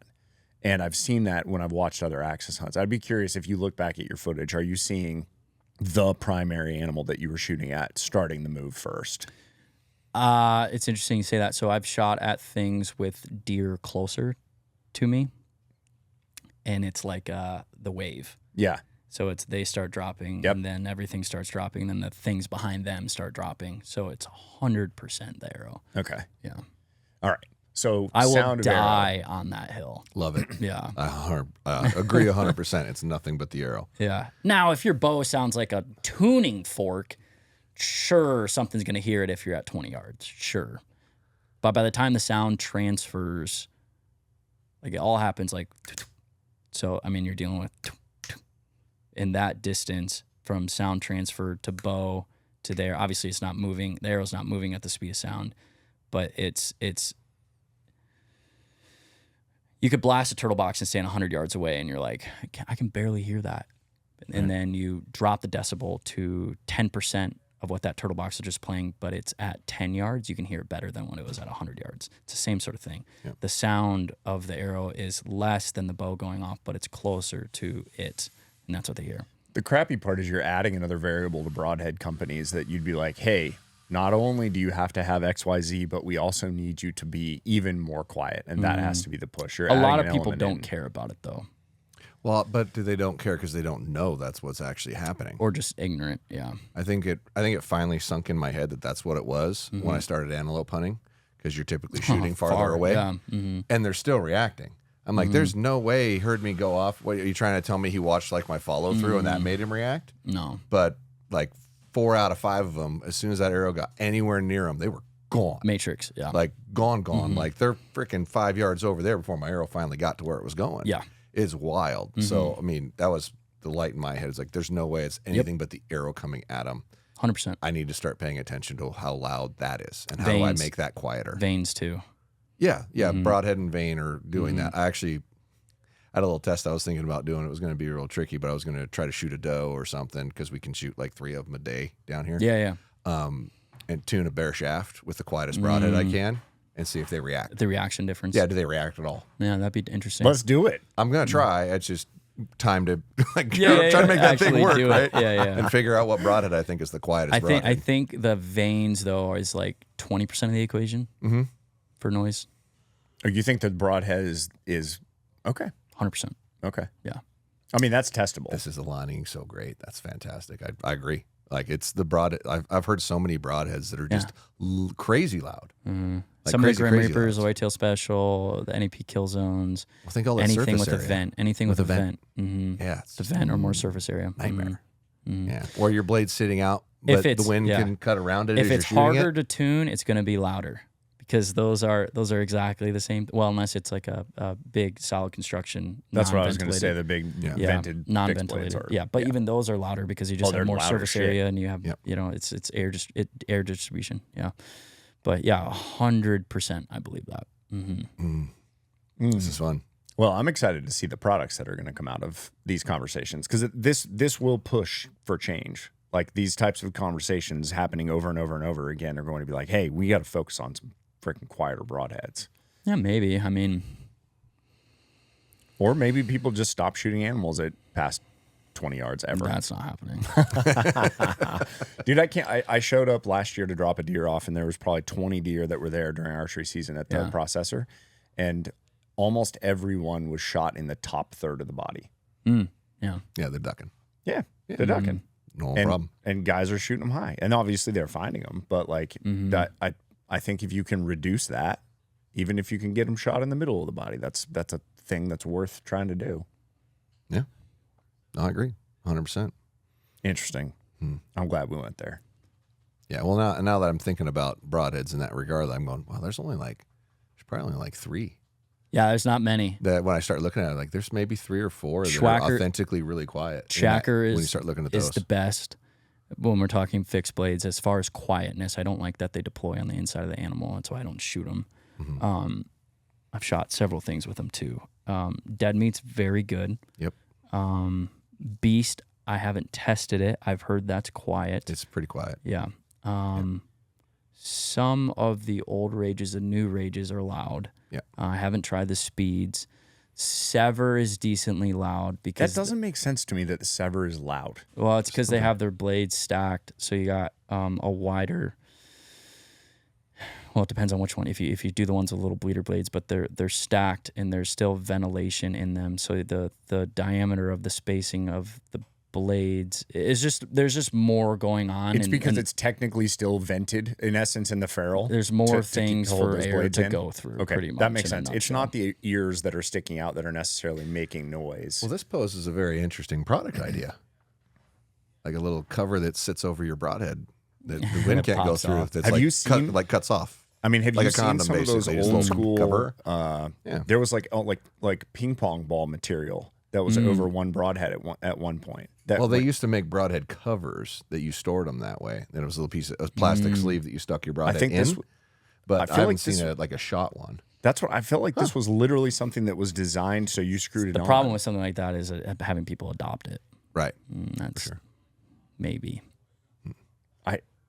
I just would be interested if it worked. If you were like, no, this genuinely is a thing. It probably that worked, you wouldn't were gonna- because air is gonna filter around and turbine behind Behind it. this shell, and then it's gonna probably be a lot louder, unless you had it designed in a way to dissipate the air around it to catch back on there, and it's also not going to be super accurate probably because any sort of wind little variance, if it truly is a dome rather than a spear, a tip, there's a lot of things to that makes unpack sense. there. That makes sense, especially if you get a left to right wind. But That's gonna. an idea. It's a shit idea. It's an idea. Well, it starts a thought process, Yeah, and yeah. you go down the road of okay, Yeah. well, if that doesn't work, then what else do I do to it? Or in the designing of a broadhead, you design everything based off of sound 1st and then how many people are going to do that? And honestly, like it's a real problem. If the entire public was very aware that that was what it was, they'd probably be making different purchasing decisions when they're looking at stuff. Period. Mm-hmm. If you forced brands to have a decibel test number on their package, it stops. Or if somebody goes through and tests all of them with a decibel meter and marks, here's what this did for noise, all the way down, then things change. Make a video. I've worked. I've done it. I've done it once before, a couple years ago. Kind of backyard test lamely, but if you did it, if you put in time and did it right, it'd be very interesting. I to have for every different intention of Did doing Yates it. call out good. decibels with broadheads in the new videos? I didn't dig in deep, but I'm pretty sure he did. Veins. He did. Veins, I know he did with I thought veins, he did but broadheads. I too, thought in he the did most as recent well. Might one. have. Yeah. Yeah. But the problem is people then distill that information down to what? Is it really making their buying decision change? And I honestly think that the way the information was delivered from him is not awesome. Like it's confusing. I've watched It's it. not and I was digestible. Just like, yeah. Because I think that there should be like a definitive answer. And it seems like through math and engineering, you would say, here is a definitive answer. This one was the quietest decibel wise. But I don't know. I was more focused on the veins because we had Kyle from DCA that was coming on and that test had just come out. Didn't the 1K veins win that? I think The they did. UV1 case? Yeah, Yeah. they did phenomenally well. Yeah. Now they just need to sell them by the 100 pack. Yeah. That would be great. But yeah, no, it did really well, and it's not super heavy. Nope. It's like mid. Like that was a really good design vein when I first saw that. That whole configuration of aero build and everything, that was the most intriguing part to me. It was like, that's a good looking vein. I hope they sell these separately. So Bruce designed the vein. Very smart, very good over there. But when you talk about like insight from me or whatever, it initially was going to be the size of a heat vein. Okay. And our 1Ks are fletch ready for anything and everyone. And I was like, a heat vein is not for everything and everyone. We need to make it larger. So we scaled it up by 30% or something. So that's where my influence on Archery happens a lot. Is they'll build something and then I'll Tweak it a little bit. Yeah, or just be like, what, have you thought about that or thought about this? But all the main big like things is them. Yeah, For sure. For sure. Yeah, that was a good. I was shocked to see that it was his own vein. Like I was expecting somebody else's vein to be on it, and I was like, "Oh shit, you made your own vein." Yeah. Bruce designed it, and a couple different variations. We were like 3D printing them and testing them and all sorts of stuff. So Yeah, the material changed too. That was the pressed inlay for the Ultra View thing. I don't know. It's just it's a completely new original vein, especially because of the material and the shape. I enjoyed the 1Ks. I thought they were good. I just thought they were too expensive. they are too expensive. They're not now, but they were. People don't know about the new price of them, and our delivery to dealer and that whole thing was a mess. Yeah, they were overpriced because we had to get dealer margin in. We were middleman because we get them from Victory, And when you start stacking the math, it like had to be that price, and it's just not justified. Yeah. Do you use them in your custom arrow shop at all? Like, are you? We don't. Okay. Because it's not, the business doesn't make sense because it's still multiple parties involved. Okay. Okay.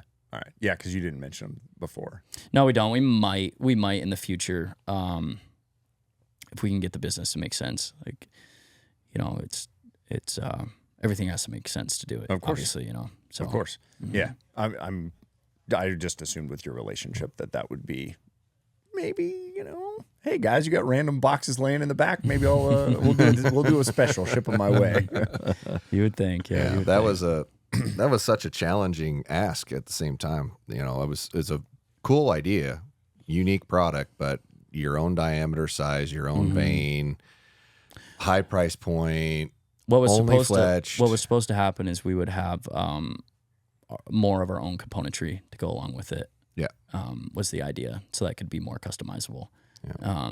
And then have different colors and different, like, flesh it out fully. Sure. Was at least what I advocated for. Yeah. Like, it needed to be still box to bow, but customizable, so people can get it how they want it. More so. The only issue that I had was if I'm in the field and something happens to my arrows, it'd be difficult for me to go find 4.5s, and then I'd be retuning something. And so that made me leery. Like, they were great. They, shipped me a box, and I was unbelievable like, arrow, and I still believe it is the best arrow that you can possibly buy right now. I do believe that. I honestly think you might be correct. Like, I kind of agree talking with about you. science and physics Absolutely. and facts, it is the most recoverable, restabilizing after the shot and influence from the outside world. It recovers the fastest. That carbon recovers the fastest out of any other carbon in any other arrow. Yeah. Period. It sucks that I don't know. It sucks that the rollout or whatever it was happened, that I feel like it didn't get what it still should does have well. gotten. There's still a lot of people shooting them, and we still sell a good amount of them. But it's unfortunate that initially we didn't do it the right way with how we rolled out on pricing and dealer relationship and all of the above. So there wasn't as much buy-in from the beginning to make it successful. It's still successful. It works. We sell them, but it's not our main jam. Well, and normally you guys just smash new product release. Like, that's the thing. When you guys come out with something, it's like, holy shit, it's everywhere on everything for like a month. Yeah. So that was why with the 1Ks, it just didn't feel quite as good. There are certain things. I mean, this is everyone and every company and everything have certain things that they're incredibly good at. As soon as you start veering off of that, you just become cloudy. Okay. So it's like Archery is incredibly good at sights and releases and everything, and every now and again we get a squirrel brain. It's a fantastic arrow. We did the best that we possibly could. It is the best. It fits the parameters of UltraView, which is doing the best that we possibly can. Yep. But then we get distracted by sights and releases and everything else, and doesn't give it the credit that it deserves. Yeah, that's interesting. For sure. No, I mean, that was the thing that probably was the most overwhelming when first doing a pod with Colby. Was I want to make the best product in every part of archery. I'm like, nobody does that. Like, and there's a reason that nobody does that, because it's damn near impossible to do. It's shifted over the years, his thinking on that, but Gotcha. I mean, he's a young dude. Like, the thought and the idealism behind it is what drove him to do an irrational thing, which is start a company like UltraView. So it makes sense that over time they would go, okay, hold on, we're gonna make some changes. We just get to see the sausage being made in real time with a lot of the companies inside archery, because that's the cool part about this. It's true small business where you go, we made some mistakes, and then we fixed it. Like UltraView bringing everything home and seeing stuff in their shop down in Atlanta was so cool. Like, I will never forget being in there and that huge American flag rolled out in the back, and then the dude standing over those blanks. Like, I was like, hell yes, this is awesome. Yeah, I mean, you got to figure it out, tooth, finger, claw, one way or another. And from the beginning, it would have been impossible without injection of cash from a third party in order to invest into everything. And it would have been impossible for you guys to make it happen without bringing stuff in from at the volumes that we needed. From legit manufacturing that has been established through our country for the last 50 years because of what we've done to the industrial base. So it makes total sense. But it was obviously a mission that they were like, no, we're going to bring the shit back. Yeah, and he had very valid points too when he was talking about that. He's like, they make crap better. in a lot of facets. They have more options. They have more options here, because we're still, we're USA based as much as we possibly can, and if we can't do it in house, we find an American vendor. Now is what we're converting to. Mm-hmm. Working with American vendors is very difficult. Very difficult. Interesting. Mm-hmm. Colby sent me that video of them trying to make a grill brush 100% with American stuff. Yeah. And then how challenging it was. Yeah. Yeah. And that was so eye-opening. Like they're just trying to make a good solid brush for brushing a grill, and it's a 45-minute video of this dude just being like, how am I continuing to end up with pieces and parts that are basically going around the loop but coming from China or North Africa? That's why everyone eventually just does it themselves. Yeah. If you want to be made in America, you probably got to figure out how to make it yourself. You got to do it yourself. Yeah. And that's tough when you're doing the volume that you guys do with UltraView. Starting out from nothing. Yeah. Almost impossible. Yeah. Without a partner of some sort for, the infrastructure and the money, which we never had. Yeah. Yeah. And the willingness to make a bunch of stuff that might sit on the shelf for a long time if it's just not sell. Yeah. And it's a gamble every single time. Yeah. I mean, you know that game. It's a gamble every single time. Oh yeah. It's like, is this stuff going to sell? And if it does sell, it's like, we didn't get enough, and then it's a whole nother deal. Yeah. How flippantly he will tell a manufacturer that I'll just listen to him on the phone and he'll be like, yeah, just double what you were going to send me. Like I'm listening to what you're saying and just double what you're sending me. And it's so flippant, but it's based on decades of knowledge that he just goes, this is going to work, and I can hear why it's going to work. But no thanks. Not for me, thanks. It's definitely challenging. I mean, you are gambling, which is why I don't go to casinos and I do that thing, because it's like I'm doing this every day of my life. Yeah. This is fine. I don't need that rush. I get it all the time. It's like, sure, give me $1,000. That's like $150,000. Yeah, I know. Yeah, and you got to sell it in X amount of time. Yeah, and when landslides were impossible to get. Oh, those were gangbusters. I had $750,000 of landslides on order at one point. Mm-hmm. Yeah. You probably canceled part of that because they couldn't get you them by the time that it burnt out. Nope. Oh, wow. No, I took all of them. Wow, good for you. And sold all of them. That's awesome. Yeah, but so if you deal with Excel, they'll frequently, I think they changed this, but they'll frequently only ship an order that's complete. Oh, they won't ship a partial. Give me partials. I'll pay for shipping. And I started getting partials at one point, or started getting ones that were like, why isn't this taking so long? Well, we're waiting for this ring for this extra pin that you ordered. I'm like, no. So I called my rep and I was like, you're going to hate me, but here's what I want you to do. I want an order every week from now till next year. When it's fulfilled. For this item and this item only. And then I want another order for this item and this item only in X volume, and just duplicate it. And it crashed their system because there were so many freaking orders they couldn't submit them all into the thing. But if you're going to force me to operate this way, this is the way around it. Yeah. Which is what I've always figured out in like the last 6-8 years. Is like, all right, here's how you operate. Here's how I beat how you operate. So here's how we're going to do this or that.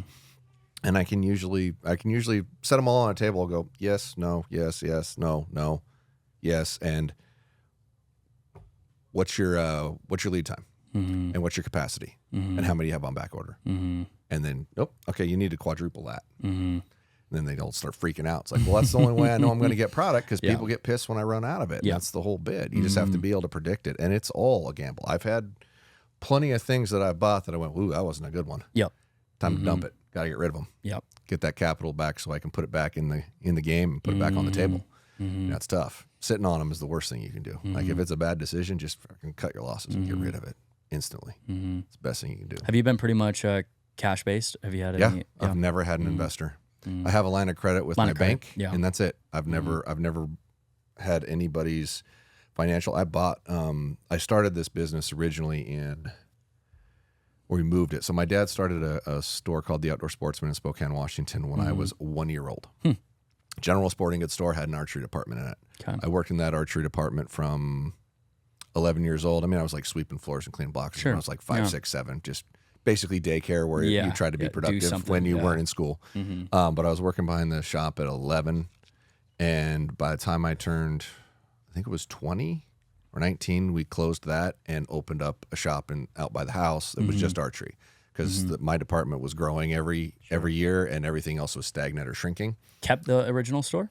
No, we didn't own it. He tried to buy it for years. They wouldn't sell him the building. So he kept renting it. It's over 20 years of renting a building. Just like, holy smokes. Once I was old enough to understand, I was like, you are an idiot. Yeah. Like, what are you doing? Yeah. The way you get ahead in this is to own your building. Yeah. Because eventually you don't have to pay rent. You can take that money, you're paying it back to yourself. That's your plus, right? Correct. So, grew that up into, it was still a good business, but it was tight. And we started having a bunch of different companies start coming into town because Spokane was growing. Yeah. So we started getting competitors that we didn't have, right? In the other parts of business. Oh, I got you. But not archery. In fact, I had archery shrinking, like shops were going away because I was growing 30 to 40% a year. Sure. Over and over and over. It was like, well, there was business, it's coming here instead of going somewhere else. Right. And then we decided to go out there, and we're out there for, up until 15 years ago. And I bought my dad out and started making different decisions and ended up down to this path. Yep. But it was always a challenge, and it still is a challenge. And I'd tell guys today, I was like, if I didn't have online, I don't know if I'd be profitable. I really don't, because there's so much overhead, there's so much building expense, there's so many employees, the insurance, the taxes, et cetera. It's all just it's all not great. It's a very, very difficult business, and I do believe that we're going to end up in a space where the only people that have good functioning shops for a period of time have some other exposure, have some other way to get their communication out to the public that they don't have to pay for. Sure. Because that's the unique thing that I have and you have. You get paid to make advertising when you think about it. If you're making a product thing and now it's a product that you sell, that's an ad. You can still be as blatantly honest as you want about it. Yeah. And give people accurate information and accurate statistics regardless of what it says on it. But it is still an ad. Yeah. Right? And it's your ad that you got revenue from YouTube when you made it for your ad revenue. Sure. Instead of having to pay some. Multi-layered. You always need multi-layered stuff. You got to have it. I do think that's where we're going to end up. Like people that are doing the things that we're doing are the ones that are going to survive because of exposure that you just can't get other ways. Yeah. Yeah. You have to adapt. Always have to adapt. If you don't adapt, new people will show up, sort of deal. That are willing to do it. Yeah. Yeah. It's a challenging and interesting thing, but at the same time. Yeah. No, but it's all good, man. So hats off for taking on a tough task. We're going to try, man. We're going to try. We're going to try it. I relate so much to your saying I just can't sit still. Like I'll sit down for 20 minutes and my brain just starts firing like crazy and I have to get up and go do something. Yeah. I'll take time where, I'm 100% or like 0%. Yeah. Like there's no in between most of the time. But my mentor, Jim, I was telling him about that time when I was just feeling like anxious or not really sure what's going on, but everything's fine. And he's like, for people, he was talking to me, he's like, for people like you, that is a fantastic spot to be in because you're ready and waiting for the next opportunity. It's like those moments are good to like identify and then understand that you are in a capacity to think more and to do different things and find the next sort of opportunity in those seasons of life and in business. And they don't come all the time. You don't have all the, in year after year after year, there's maybe only certain weeks or certain sections where you're like, everything's good. Everything's fine. Now I can start thinking about other things deeper and start diving into other things and things like that. You kind of hit a plateau, it seems like, where you've gained control over everything that you've been trying to do. And then you start setting your sights on whatever the next thing is. Yeah. Yeah. Dude, this was a good one. That was some amazing things. I feel like we went through a lot of stuff that people are going to really enjoy listening to. Like people will enjoy listening to your thoughts on broadheads and all that stuff, but I think they're going to be interested in getting behind. I was curious, like inside your brain is an interesting spot. Like you're a motivated dude, and I didn't know if it was going to be that way. Like I do a lot in quiet. Like I don't say things until they're ready, and I don't I don't do things for the attention. Like I know some people, like they have to spill their guts, all the time, and they want the attention and everything else like that. It's like I'm totally fine on sitting on something for 5-10 years until it's done and complete and just been grinding away at it. Like that's totally fine to me. Good, as long as it's not that new broadhead. It's not a new broadhead. It's more of a how it's going to go in the future is the only way it's going to happen. Okay. Interesting. Interesting. All right. You got anything else? We for call him? that a teaser. Yeah. No, I can't thank you enough for coming Yeah, on. man, This, of course. this might have Yeah. been my favorite one I've ever done. Oh, I right on, loved dude. it. It was Yeah. great, and it's alarming to me how similar my brain works to yours. And I had no idea. Even the conversations we'd had prior, I had Sure. no idea how much I thought with our brains function similarly. So Yeah, man. I mean, I think it's when you are, I always look at it when you're programmed a certain way and you identify it and you have some sort of talent or gift, you got to give it your all. And, you know, the sport of archery has given so much to me. It's something that I feel driven to and a calling for to help. I'm just going to give it my 100% and be tactful about it. You're definitely doing that, and you're doing a phenomenal job. I don't know if anybody's really navigated it better to this point. So, thank you. Well, I appreciate you for being such a good example of how it should be. Sure. And definitely something that children can look up to because Sure. there's a decent amount of that, and there's a decent amount of that isn't. Sure. So Yeah. I appreciate who you are, man. Yeah. Well, thank you, dude. I appreciate it. Give people the shop info one more time before we sign off. Yeah. So Norwalk, Iowa, Be Real Archery, opening July 25 and on. Find us on our website, berealarchery.com. And yeah, if you want to be there, July 25. I was a little nervous if like 20 people were going to show up or like 500 people are going to show up. Yeah, It's closer to the 500, It's buddy. closer to the 500. We have an RSVP list that is Yeah. growing dramatically. So as long as the building doesn't burn down, We get it'll it. be okay. They can hang out in the parking Yeah, lot. I we'll be guarantee open you. on Sunday after it if you don't want to be a part of the madness. I guarantee Yeah. you there's going to be a moment when you're in there, when you're looking around and going, I guarantee you we are over capacity in this building. We're 100%. I show up. remember, like, I think 3 hours into our first one, I'm looking around and going, please, God, don't have the fire department show up. Yeah. We're going to get in trouble. Yeah. So, Love it. Thanks for coming. Congrats, Yeah, man. of course. Thank you Appreciate guys. I gotta clap.